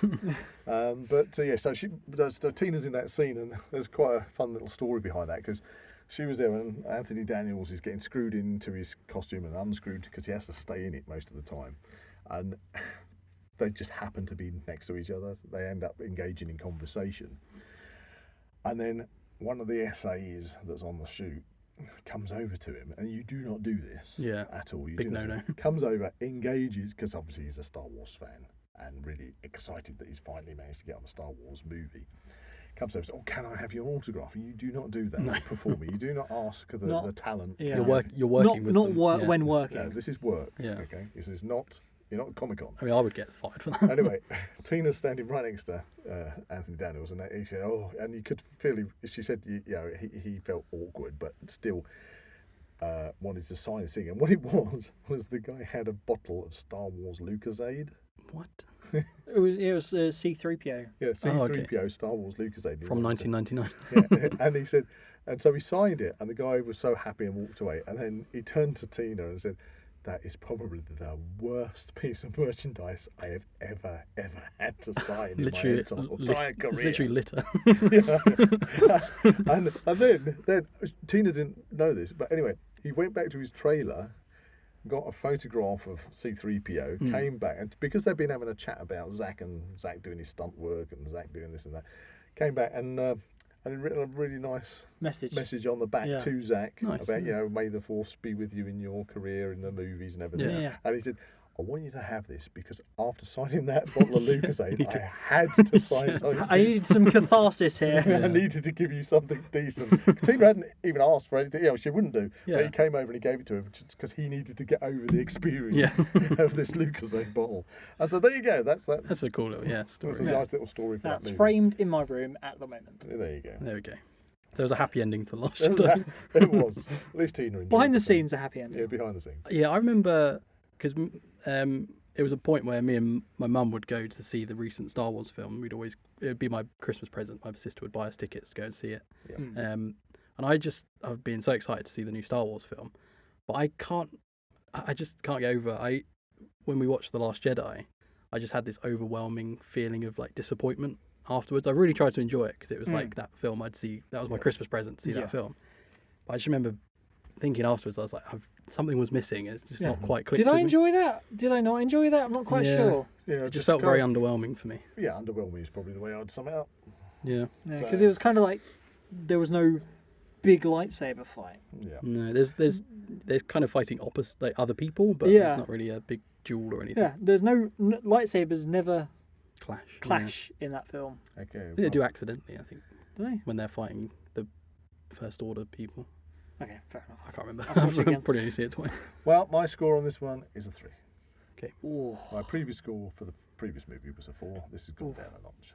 Because, as you say, it was underwhelming. Yeah. Didn't quite know what the hell was meant to be. Yeah. What I also what they were don't. trying to do here. I'm going to give it a 5, and I also don't really remember having that. I was excited to see it because obviously it was Star Wars as always, but I don't remember it having the buzz around it as Force Awakens did. So that kind of retracted again for me. I am going to go, because I was very mixed when I first saw it, and I do remember going to see it at the cinema, I'm going to go for a 4. Okay. Yeah. They're all pretty agreed on that one. 3, 4, and 5. Yeah. Yeah. Okay. Which leaves us with our last movie. Yes. which Unless is- we're going to talk about the Ewok movies, No, but no. no. It's the Skywalker saga. We We're agreed. talking about Skywalker, the Ewoks, so we've got to do the Christmas special as well. No, okay, that's it. No. Right, so the last one is... The Rise of Skywalker. Skywalker, Okay. for some reason. Funnily enough, Okay, so the Emperor has returned.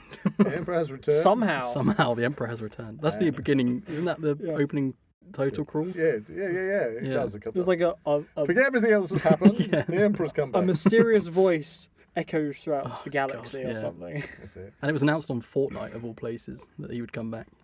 And then it turns out that Rey is his niece. in a week. Yeah. And then all the way through, so she... Is his niece or his granddaughter? Is it? Granddaughter. Okay. Granddaughter. So Yeah. So she's a Palpatine, yeah? Yes, Yeah. she's Ray Palpatine. And then at the end of it, I'm skipping to the end. Yeah, She that's- announces, I'm Skywalker. I am Ray Skywalker. Yeah. She It's chooses to what be. the? What the? I thought because she was a Palpatine, I was like, okay, so as a good character arc, you would then say, I'm going to take the name of Palpatine and make it a good thing, like a Yeah. sign of like hope or something. Yeah, change it But she around. then just hides it and says, I'm going to be a Skywalker Gonna be instead. Skywalker instead. Do you want to know the weird thing? Because she's a Palpatine, I know that in the expanded media, it's kind of heavily implied that Palpatine kind of used the Force to create Luke Skywalker. So he's kind of his dad. Anakin. Yeah. And then obviously Kylo Ren is the son of Leia. so it's kind of a bit of a dodgy relationship there if you're taking Well, if he, the expanded media into consideration. if Palpatine, what's the word they use? Influence the Metachlorians to create life. with Shmi. Is that his? Yeah. Is that Anakin's mum? Yeah. To make Anakin, that would make him Anakin's dad. Yeah. So, Technically. because she had the immaculate conception, didn't she? Yeah. She had, Doesn't have a he had father. no father. Basically, a regurgitation. I think there is like Yeah. a graphic Of, novel that kind of Jesus. heavily Yeah. implies it. So then Anakin has a daughter, Leia. Yep. Who then has a son, Kylo Ren. Yeah. Yeah, it's just it kind of messes things Who up. then a little gets bit. Raylo, I think is the term yeah. the youth use now. The shipping. Yeah. Yeah. I'm lost. Yeah, I don't yeah. know what's going on. Oh. Basically, they have a smooch, and there's like Woohoo! there's chemistry between them, and then it turns out they're actually related because It's going back to Luke She's- and Leia. It's even Yeah. worse because there's all those fan theories that because he like puts his hand on her like tummy. Hmm. Like your hand he's off like me. he's doing the same thing. He's like force impregnating her or something. God. And it's like this is very I'm dodgy. going to say, this is beyond. It's going to get a Spanish royal family. Exactly. He's crossing some boundaries there. There's also something I noticed in Rise of Skywalker that no one really, I don't see many people talk about, is the fact that Finn, the whole way through, is like, Ray, I need to tell you something, I need to tell you something. Yeah. And then you never find out what it is. All he did was go woohoo. Yeah. He was just That's all he is. After- It's every so the often amount when of he gets a chance, The woohoo! amount of enthusiasm. after the Force Awakens. Force Awakens. He's kind of set up to be like Yeah. the hero, like, and then it's like, by the way, it's Ray. But then Last Jedi, Rise of Skywalker, he doesn't do anything. He's He gets just forgotten about. the Yeah. comic relief. Yeah. And he's John Boyega himself has said he won't get Disney Plus. So that's the last we'll probably see of him. Although he does want to be in Doctor Who. So I thought he was coming back as well for I don't- like another I- trilogy or probably something. Disney money will influence that. Yeah, if Um, if the money pays enough, you can get anyone to do anything. But the whole issue with Rise of Skywalker is almost like it's trying to mop up the problems of The Last Jedi. Yeah. And it's the last film of the trilogy, which means it should be wrapping everything It up. should be the climactic. Yeah, but thing. but it's asking more questions than it's answering. I think that's the issue. It doesn't have a coherent storyline all the way through. It needs like another film. I think they wanted to do another film, God, I don't know. but they wanted it to be a trilogy. So If you get a chance, listeners, to look at the original idea for the sequel trilogy, I'd recommend looking into it because there are some really good ideas, and I think it could have potentially been really cool. There's even a scene where she would have gone back to Coruscant, the Jedi place, and sort of had a final showdown there. And she had a kind of double-ended blue lightsaber. And that's kind of cool. there's a lot of Because cool, I always cool wondered stuff. about the stick she was carrying, because the ends of it always looked like they were like I think lightsaber. didn't that become her yellow lightsaber? Yeah. Yeah. So it's, Wasn't the I think there was like an original script for the 9th one that was like really epic. Jewel of the Fates, yeah. It Yeah. was called Jewel of the Fates. Yeah, and then they just went for Yeah. whatever the hell they went for. it was a shame, because that particular movie, I'm going to jump in, was the one that I got to work on. Hey. I actually got to work on it. As what? I was, what was the name of the planet I was on? Kajimi. That's it. I was a Kajimi alien. Nice. Spent most of my time in a big hairy costume with a set of goggles on and a breather mask, so you wouldn't be able to steaming up a lot. And it was a fantastic set, brilliant set. Yeah. And It actually, was a snowy planet, wasn't it? Snowy Yeah. Planet actually had. Did you escape? I'll tell you what happened. Had Ed Sheeran, he popped up. He was standing. He was a stormtrooper. He was right next to me, but he hated his costume. Very uncomfortable. So Yeah. he kept taking his helmet off. So we were having a chat on set in between takes. And I believe he went home because he didn't like the costume. But anyway, so I got to meet Ed Sheeran on there. Warwick Davis was on set. Obviously, all the new, what they call themselves, legacy players were on there. And Anthony Daniels. It was nice to. Did you meet J.J. Abrams? I had a gun that was actually called Blue Lightning. Oh. So I had to go through the armory to get my gun every time. Yeah, so that was good fun. You I- met J.J. Abrams, didn't you? Yes, he was there doing his Do you stuff. see like, well done, boys? And it was the second time I also took direction from Eunice Huthart, because the stunt coordinator. Oh. I wasn't part of the stunt team, but being one of the essays doing the special action stuff, because we had to keep running up and down these very slippery staircases and such I like. had an encounter with her on Justice League. Yep. She swears a lot. Maybe let's do Eunice this in is a lovely lady, separate so if podcast. she's listening to this, she's a lovely lady. But and I say, back in the day when she was doing Gladiators, rooting for her all the way, shouting at the TV, "Come on, Eunice! Come on, Eunice!" And it was great. I first met her when I was doing King Arthur. It was the Legend of King Arthur. Yeah, it was King Arthur, Legend of the Sword. That's the one. And then yes, on Star Wars, and you're quite right. If Eunice Huthart goes into a bar at the seaside, all the sailors run out. Bless her. But yeah, no, so it was a really good experience filming it. Totally disappointed when I went to the cinema to see the end result. Yeah. How many times have you actually stayed awake whilst watching that movie? I don't think I have. Have you ever seen the end? That is my claim to fame with that movie. I don't think I've actually gotten through it without falling asleep. Yeah, you can definitely see Because the. I keep saying to Zach, I've got to watch it again because I keep falling asleep. You can definitely see the kind of influence, or they're trying to do kind of like the Endgame, Avengers Endgame ending, where everything turns up at the end as like the big finale. All the ships turn up, Yeah, Somehow. because it's got that hidden fleet, hasn't it? and instead of the I am Iron Man. She goes, I am all the Jedi or something. Yeah. And she does was exactly like- the beat for beat. It's almost the exact same kind of ending as Endgame. Doesn't he always like get defeated by his own lightning? Yeah, you should probably stop shooting Just lightning. stop. Right. Just stop. Just walk over and kick him in the nuts. Or, yeah. And the whole thing was he wanted her to to kill him, Kill Yeah. me. and she did essentially. What was Yeah. the what was Yes, essentially. Yeah. what was the kind of big temple thing that he had with all those people in It it? was like a Sith planet, Exegol or something. Yeah. And then you had like these like Markers, MacGuffins the that MacGuffin led markers. the way there to this planet See with all that- these Oh, yeah, 'cause she had that- star Hang on, it's coming destroyers. back to me. Wasn't there a dagger that turned out to be a map? Well, the dagger, you have to stand on a On very the- particular part of the planet to look over the wreckage of the Death Star Death Star. for it to then Now, line up was and that tell you on Hoth? for it to then Not- line No, sure. for it to then line up and tell you where you're supposed to go. But you have to, in order to get there, you have to stand in the exact same place Yeah. on the planet. So I was trying to And say. it was I an don't know. ancient dagger. Yeah, And yet the Death Star's only been destroyed like a few years. 20 Yeah, years. so which Death Star was it? The second one. It was Yeah. the second Death Star. Yeah. So then it must have been over the. Well, it's the planet moon of Endor, isn't it? The Forest Moon. Forest Moon of Endor. Yeah. So if it's a moon, there's another planet that's going around. I don't think so it's. Was the wreckage on the main planet? I don't know. I don't mean- care. I don't I don't know. We nor watched- care. Who cares? We watched Return of the Jedi and it literally got exploded Obliterated. completely. Yeah, it There was got- no wreckage. And in the special edition, they even Yeah, had more of I an think the word explosion. you're looking for is vaporized. Yeah. And even in the special edition, they had the extra ring of explosion That's outside. it. That's it. Totally Um, vaporized. In the theatrical, it's just like a balloon popping. So what are we going to Um, give that one? I'm going to give it a 2. It's just, yeah, They it's a tried real. to save it with cameos and things, but I'm it gonna just give it two. didn't land. It's a real mess. And there's a lot of, like you say, sort of fan servicey bits, like putting Lando in it, like kind of no just reason. for no reason. Having C3PO kind of die but then not die, and then having Chewbacca kind of die and then not die. Having to deal with, obviously, Carrie Fisher actually dying. Yeah. The somehow Palpatine returns. It just annoys me so didn't much. she do? No, I'm thinking of the wrong one. Am I Um, thinking of the wrong one? Which is the one where she does the Guardians of the Galaxy bit and goes out into space and then comes back? Last Jedi. Last Jedi. It is that one. Yeah. She has like a force bubble or something. That's it. But then also that going back to Last Jedi, that scene where the woman sacrificed herself by going hyperspeed through the. Mm. I think it would have been cool if Admiral Akbar did that. Yeah. Just give him an ending. But Yeah.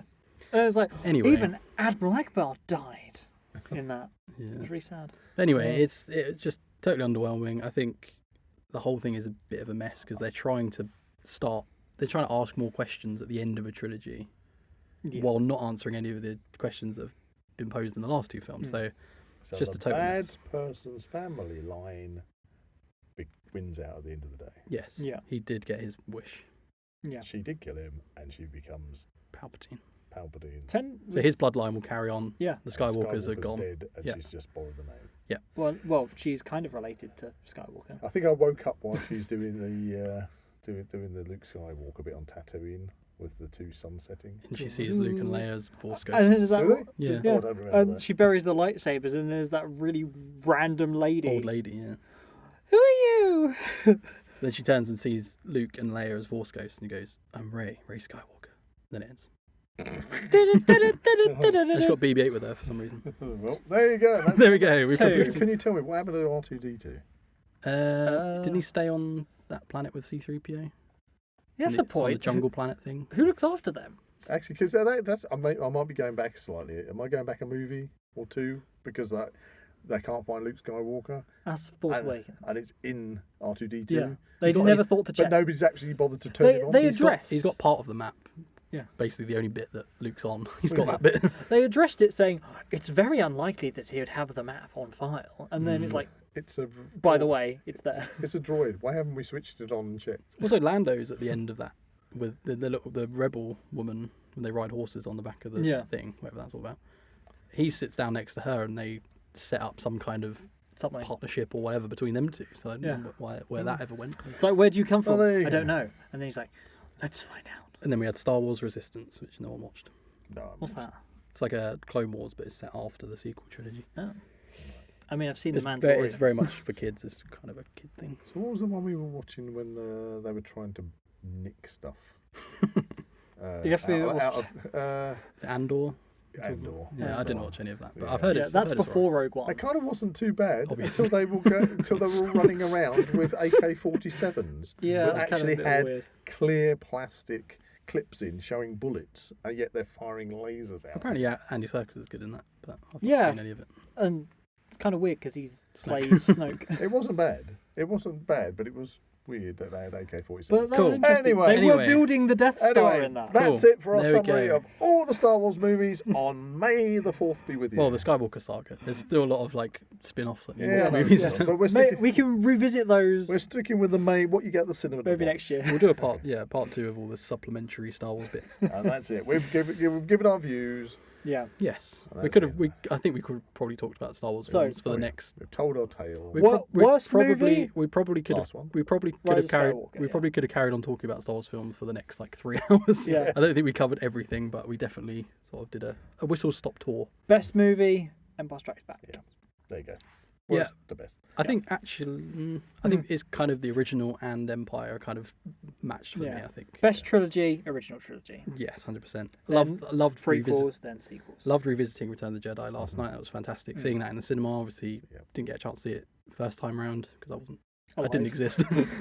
You didn't exist. I didn't exist. The Metachlorians didn't. I existed as space dust somewhere. So you were just stardust. I was just stardust. So yeah, that was really cool to see. Prequel trilogy holds quite a big place in my heart, just nostalgia wise. That was Yeah. kind of what got me into Star Wars. Sequel trilogy, massive disappointment. Hopefully they can kind of. That's another thing I was going to say. Sorry, I'm going to keep That's going. fine. The prequel trilogy we were talking about that spawned some really kind of iconic things like Count Dooku, Yeah. Darth Maul, some of the starship designs. Mm. There's a lot of stuff that came from the prequels that are really kind of iconic. Mm. Not as much so as the original trilogy. Yeah. Is there anything from the sequel trilogy that you think stands out that could become like an iconic in a few years? Because I can't personally think of anything really. Not really, no. I can. I need to stay awake. Yeah, that's the thing. There's nothing from those films that I can take and say, oh, that's actually something I'd like to explore more. I just remember a lot of just random aliens Yeah. that don't really make sense. Okay, so The whole- let's call it a day. Okay, we're calling it a day. Call it a day on Star Wars Day. Okay. May the force be with you. Always. So it's time for the return of everyone's favourite segment. Oh, I forgot about this. Everyone's other favourite segment. Let's Yay. get quizzical. Hey. Yay, let's get Get quizzical, About the quizzical. force. I want to get quizzical. Let's get into quizzical. Let me see your power Yoda force. talk. There you go. Oh, I've missed Let's get quizzical. Okay, It's been a while. So Okie dokie. we're teaming up here, Zach. Okay. Okay, you're going And as a team. listeners, join in as well. I kind Master of, and apprentice. How actually- many, do we know how many questions we got? we've got 10 questions. 10 questions. I have a little mini prize, Ooh. sort of. Okay. This is the first thing I found. We'll work together, but you need to get 7 or more to get the prize. Okay. Okay. Someone Okay. keep track. I haven't got. Okay, I'll use my fingers. Okay. I've got 10 fingers. There you go. Right. Well, actually, I've got 4 fingers and 2 thumbs, but it'll do. You've got 4 fingers So and 2 the thumbs. first. God, what's happened to my left hand? I knew I should have touched that lightsaber. Right. 8 fingers, 2 thumbs, 10 toes. There you go. I think I've counted that correctly now. You really want to put me in charge of the score? I was going to question it, yeah. Right. So the first 5, you will need to use your intelligence. And then the last 5 are multiple choice, so you Okay. can kind of get a bit of a Go on. chance. So you need 7 or more to get the prize. 7 awards. It's a very underwhelming prize. Don't get your hopes up. Okay. Used bus ticket. No, it's going to be some of his leftover Japanese snacks. I mean, you're not far off. Oh, no. Okay. It's not jelly beans. Don't worry. Oh, God. Not the jelly beans. Right. I will allow 2 answers for this one. Okay. Okay. Controversially. Okay. Question 1. How many films does the character Mon Mothma appear in? That rings a bell. As this She was- main movies, or are we including if they're in spin-offs? She is a clue for you. Mm. She's in a lot of the expanded media, but I'm just going by the films we've spoken Is this about the one that's today. got the tentacle head? No. Mon I think Mothma. Mon Mothma. It's the Chancellor lady who was in Return of the Jedi. Yes, You, she do you was. remember? Yes, in the- she's given the speech for the Yeah. rebels, yeah. Yeah. And I know she was in the. She was in Andor. Yeah, but that's not. That's yeah, not but it, that's it, not- the films. So Okay. She was in the not Rise of Skywalker, the Last Jedi. She was on board the fleet, wasn't she? You sure you're not talking about the person with purple hair? Oh, I can't. I have no idea. Have a guess. She was We've in got a lot of questions. She was in Rogue One as well. She was definitely in Rogue One. 3. Yes, it's technically 2, but I'll give you the point for 3 because she's in deleted scenes of Revenge of the Sith. Yes. So I'll give you a point. Okay, I've got my pointy. I would have accepted 2 or 3 because it's a bit vague. Okay, cool. Okay, the line, "I've got a bad feeling about this," appears in every Star Wars film. Which character says it in The Last Jedi? Ooh. Oh, it's gonna be Finn. Surely. Let's think about this. Don't just give an Well, answer. it's normally Han Solo, isn't it? Well, he's dead in that. I know. That's the reason I'm going to say. Spoilers. I just kind of think it's the kind of thing he would say before going, woohoo! I'm kind of thinking Poe Dameron. So are you locking that in? Poe Dameron, I'm thinking. I'm going to acquiesce to Zak's greater You need knowledge. one. You're working together. You need one. One answer. Yeah, so I'm going to acquiesce because mine is a pure guess. Because I don't know these ones as well. I don't think it's something that Finn would say. Okay, well then Poe Dameron then. Poe Dameron. Incorrect. Damn It is BB-8. What?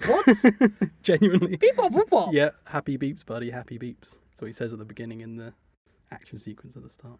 Oh. So he beeps, beep, beep, beep, beep, and then Yeah. Poe Dameron says, "Happy beeps, happy beeps." happy beeps. Mm. I thought you just said he says.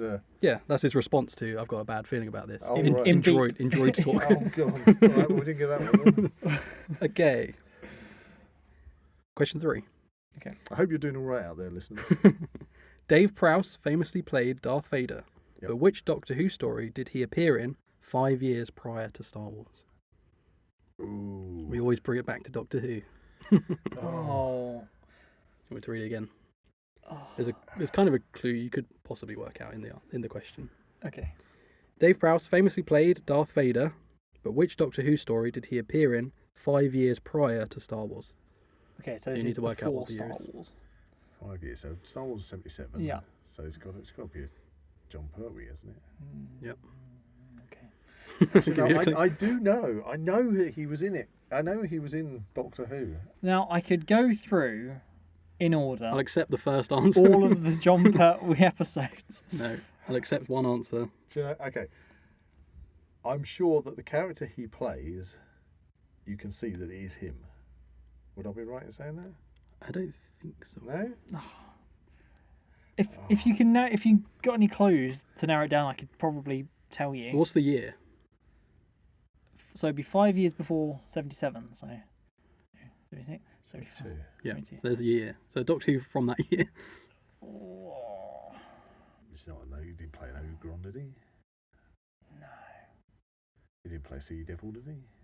For the audio listeners, Zach and Buzz look very Yeah. puzzled right now. Oh, this It's is got to be a tricky. character that's tall. yeah. Unless he walked on his knees. Oh, this is annoying me. I'll give up. I don't think we're going to get the prize. Do you pass? No, no, go on. Have a shot. Have a Have a shot. shot. Have a shot. Just name one. You never know. No, that's the wrong one. Damon's. No, he didn't play. Okay. Oh, this is too I'll accept hard. your next answer because we've got a few Oh, questions. I freaking know. I know because I'm Come a on, Zach. legend. Come on. He's in the Time Monster. He plays a Minotaur. Correct. Yes! Oh man! Yes. The answer is the Time Monster, Minotaur. Yes. Legend. Do you know? I was here and I was thinking of the ones with Tom Baker, the Minotaur. What are they? The Nymons. Nymons. Yeah. I was getting this image of the Nymons. Yay, there we Oh, I go. was on the track. It in was my somebody brain. with horns. Got was on two. the right I'm glad track. you got that one. We got 2. Yeah. Yes. Okay, this one might be a bit easier. Which famous 80s movie alien appeared in The Phantom Menace?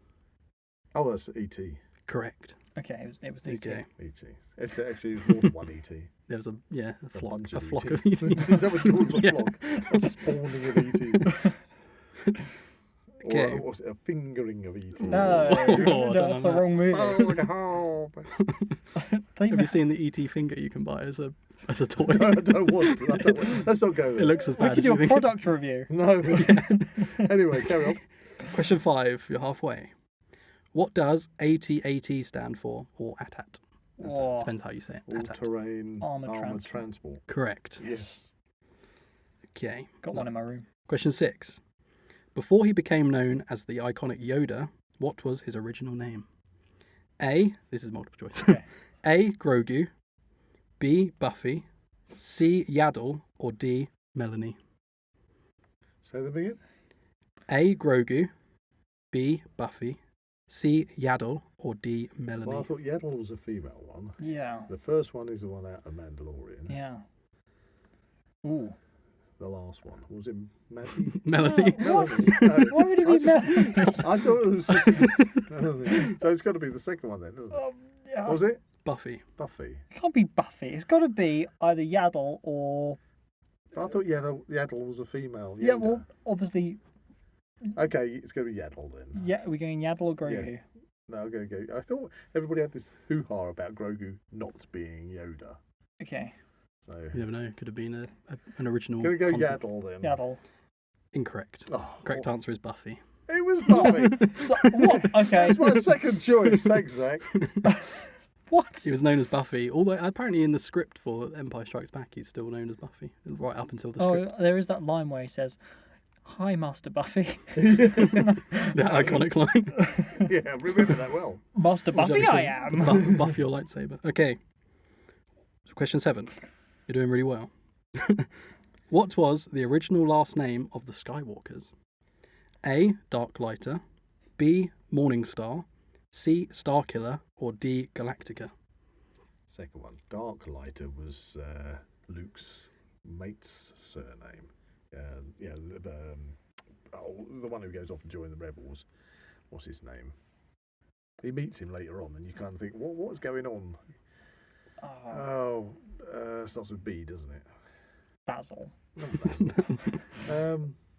Oh, No, because he goes off and he ends up at the rebel base, and then it's like, "Hey, how are you doing? I haven't seen you," because they completely missed a scene Yeah. out on the original movie. I'm going to Tashi Station to pick up some power converters. That's it. Biggs. Biggs. Yeah, Biggs. Biggs. He was Biggs.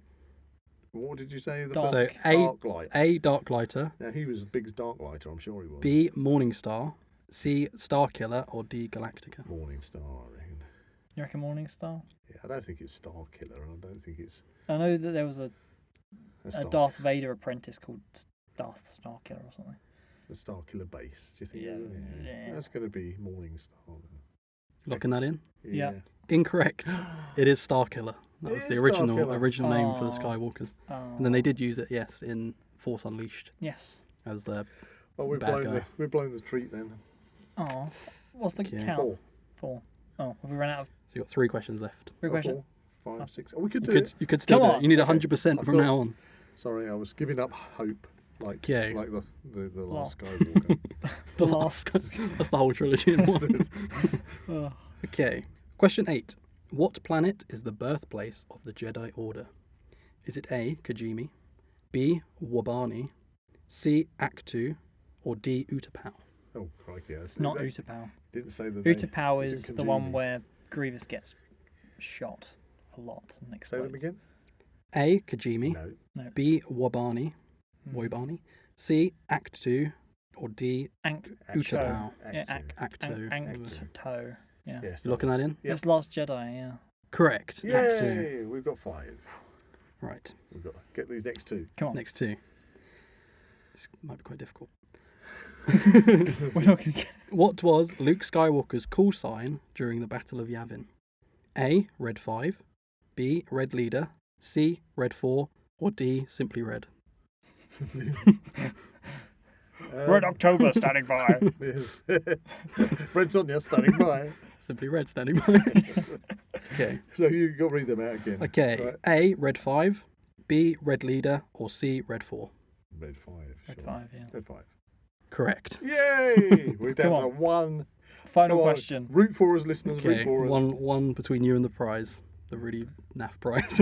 Don't spoil it. Jack. Don't tell me it's a copy of The Rise of Skywalker. Oh God, Trying to get it. Trying to get rid of it. it's a VHS copy of Rise of Okay, You're filmed from the TV screen. You'd have to pay me to take it from you. okay. Question 10, the final question. We should kind of know this one. What was the code name / working title of Episode 2: Attack of the Clones? Was it A, The Bridge, B, Space Bear, C, Red Cup, or D, Jar Jar's Big Adventure? Right. Red Cup was Solo, wasn't it? Sure, Red Cup was Solo because I had so many calls on that to go and work on it, and never got a job on it. Red Cup was definitely Solo. So what's the other ones? So A, The Bridge, B, Space Bear, C, Red Cup, It's got no bears in it. or D, Jar Jar's Big Space Adventure? Bear. No, it wouldn't. Which movie is this? Episode 2, Attack of the Clones, 2000. Space Bear. No, I can't. Again, that one's ringing a bell. I'm sure we had job offers for Space Bear. And there was one. I think there was one called Darksaber or something before they changed it to Red Cup. Space Bear. No, the reason I remember because Tina got job offers for a thing called Space Bear. That must be the one she ended up working on because she actually thought at the time she thought it was the Yogi Bear movie. and said she didn't want to do it. Yes, that didn't was it? last. That was Space Bear. that So it's was not Space last Bear, it's not Red Jedi, Cup. yeah. What are the other two? So you got The Bridge or Jar Jar's Big Adventure? Surely it can't be Jar Jar Big Adventure. He's hardly in it. It's got to The be the bridge. All right, the bridge. Keep your fingers crossed. By deduction. Drum roll, please.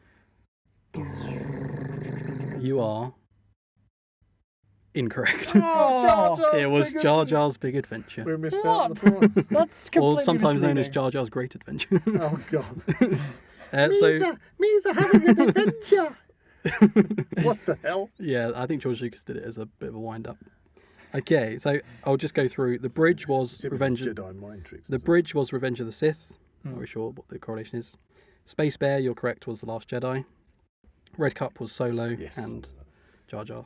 Damn. Jar I Jar's Big guess Adventure. it kind of bridges between the trilogies, almost. Before Maybe, Rogue One yeah. was a thing. The Bridge, yeah, I guess, yeah. Right, So that well, was we didn't Let's Get the- Quizzical. Do we get to know what the prize To was? see what you could have won. Yeah. Wait, what was Bully's star prize? It's not very good. Go on, could do it as a segment if you he's reaching underneath the Millennium Falcon It's console. a whatever that is, because it's a different language. Well, it's a It's a picture of a strawberry. Back to the taste testing podcast, guys. Yugoslavian strawberry. And then Zach, I'm going to give you my Gusto banana. Sorry? There you go. You got a Gusto banana. Do we get to keep these then? That's your Or are runner you up. going to take them off us? Oh, you can have them. It's your runner-up prize Yay! for taking part. Thank you so much. Thank you, Jack. That means I don't have to come up with a better prize. And thank you, everybody who's listening on this most prestigious day. Happy Star Wars Day, everyone. Happy Star Wars Happy Day. Star Wars Day. If you enjoyed this podcast, please like and subscribe to this channel and comment below any suggestions of topics or activities you'd like to listen to in future episodes. That's a big May the Force be with us. Goodbye from Zach. Ijawama. Goodbye from Buzz. That's a cute Ewok goodbye from Jack.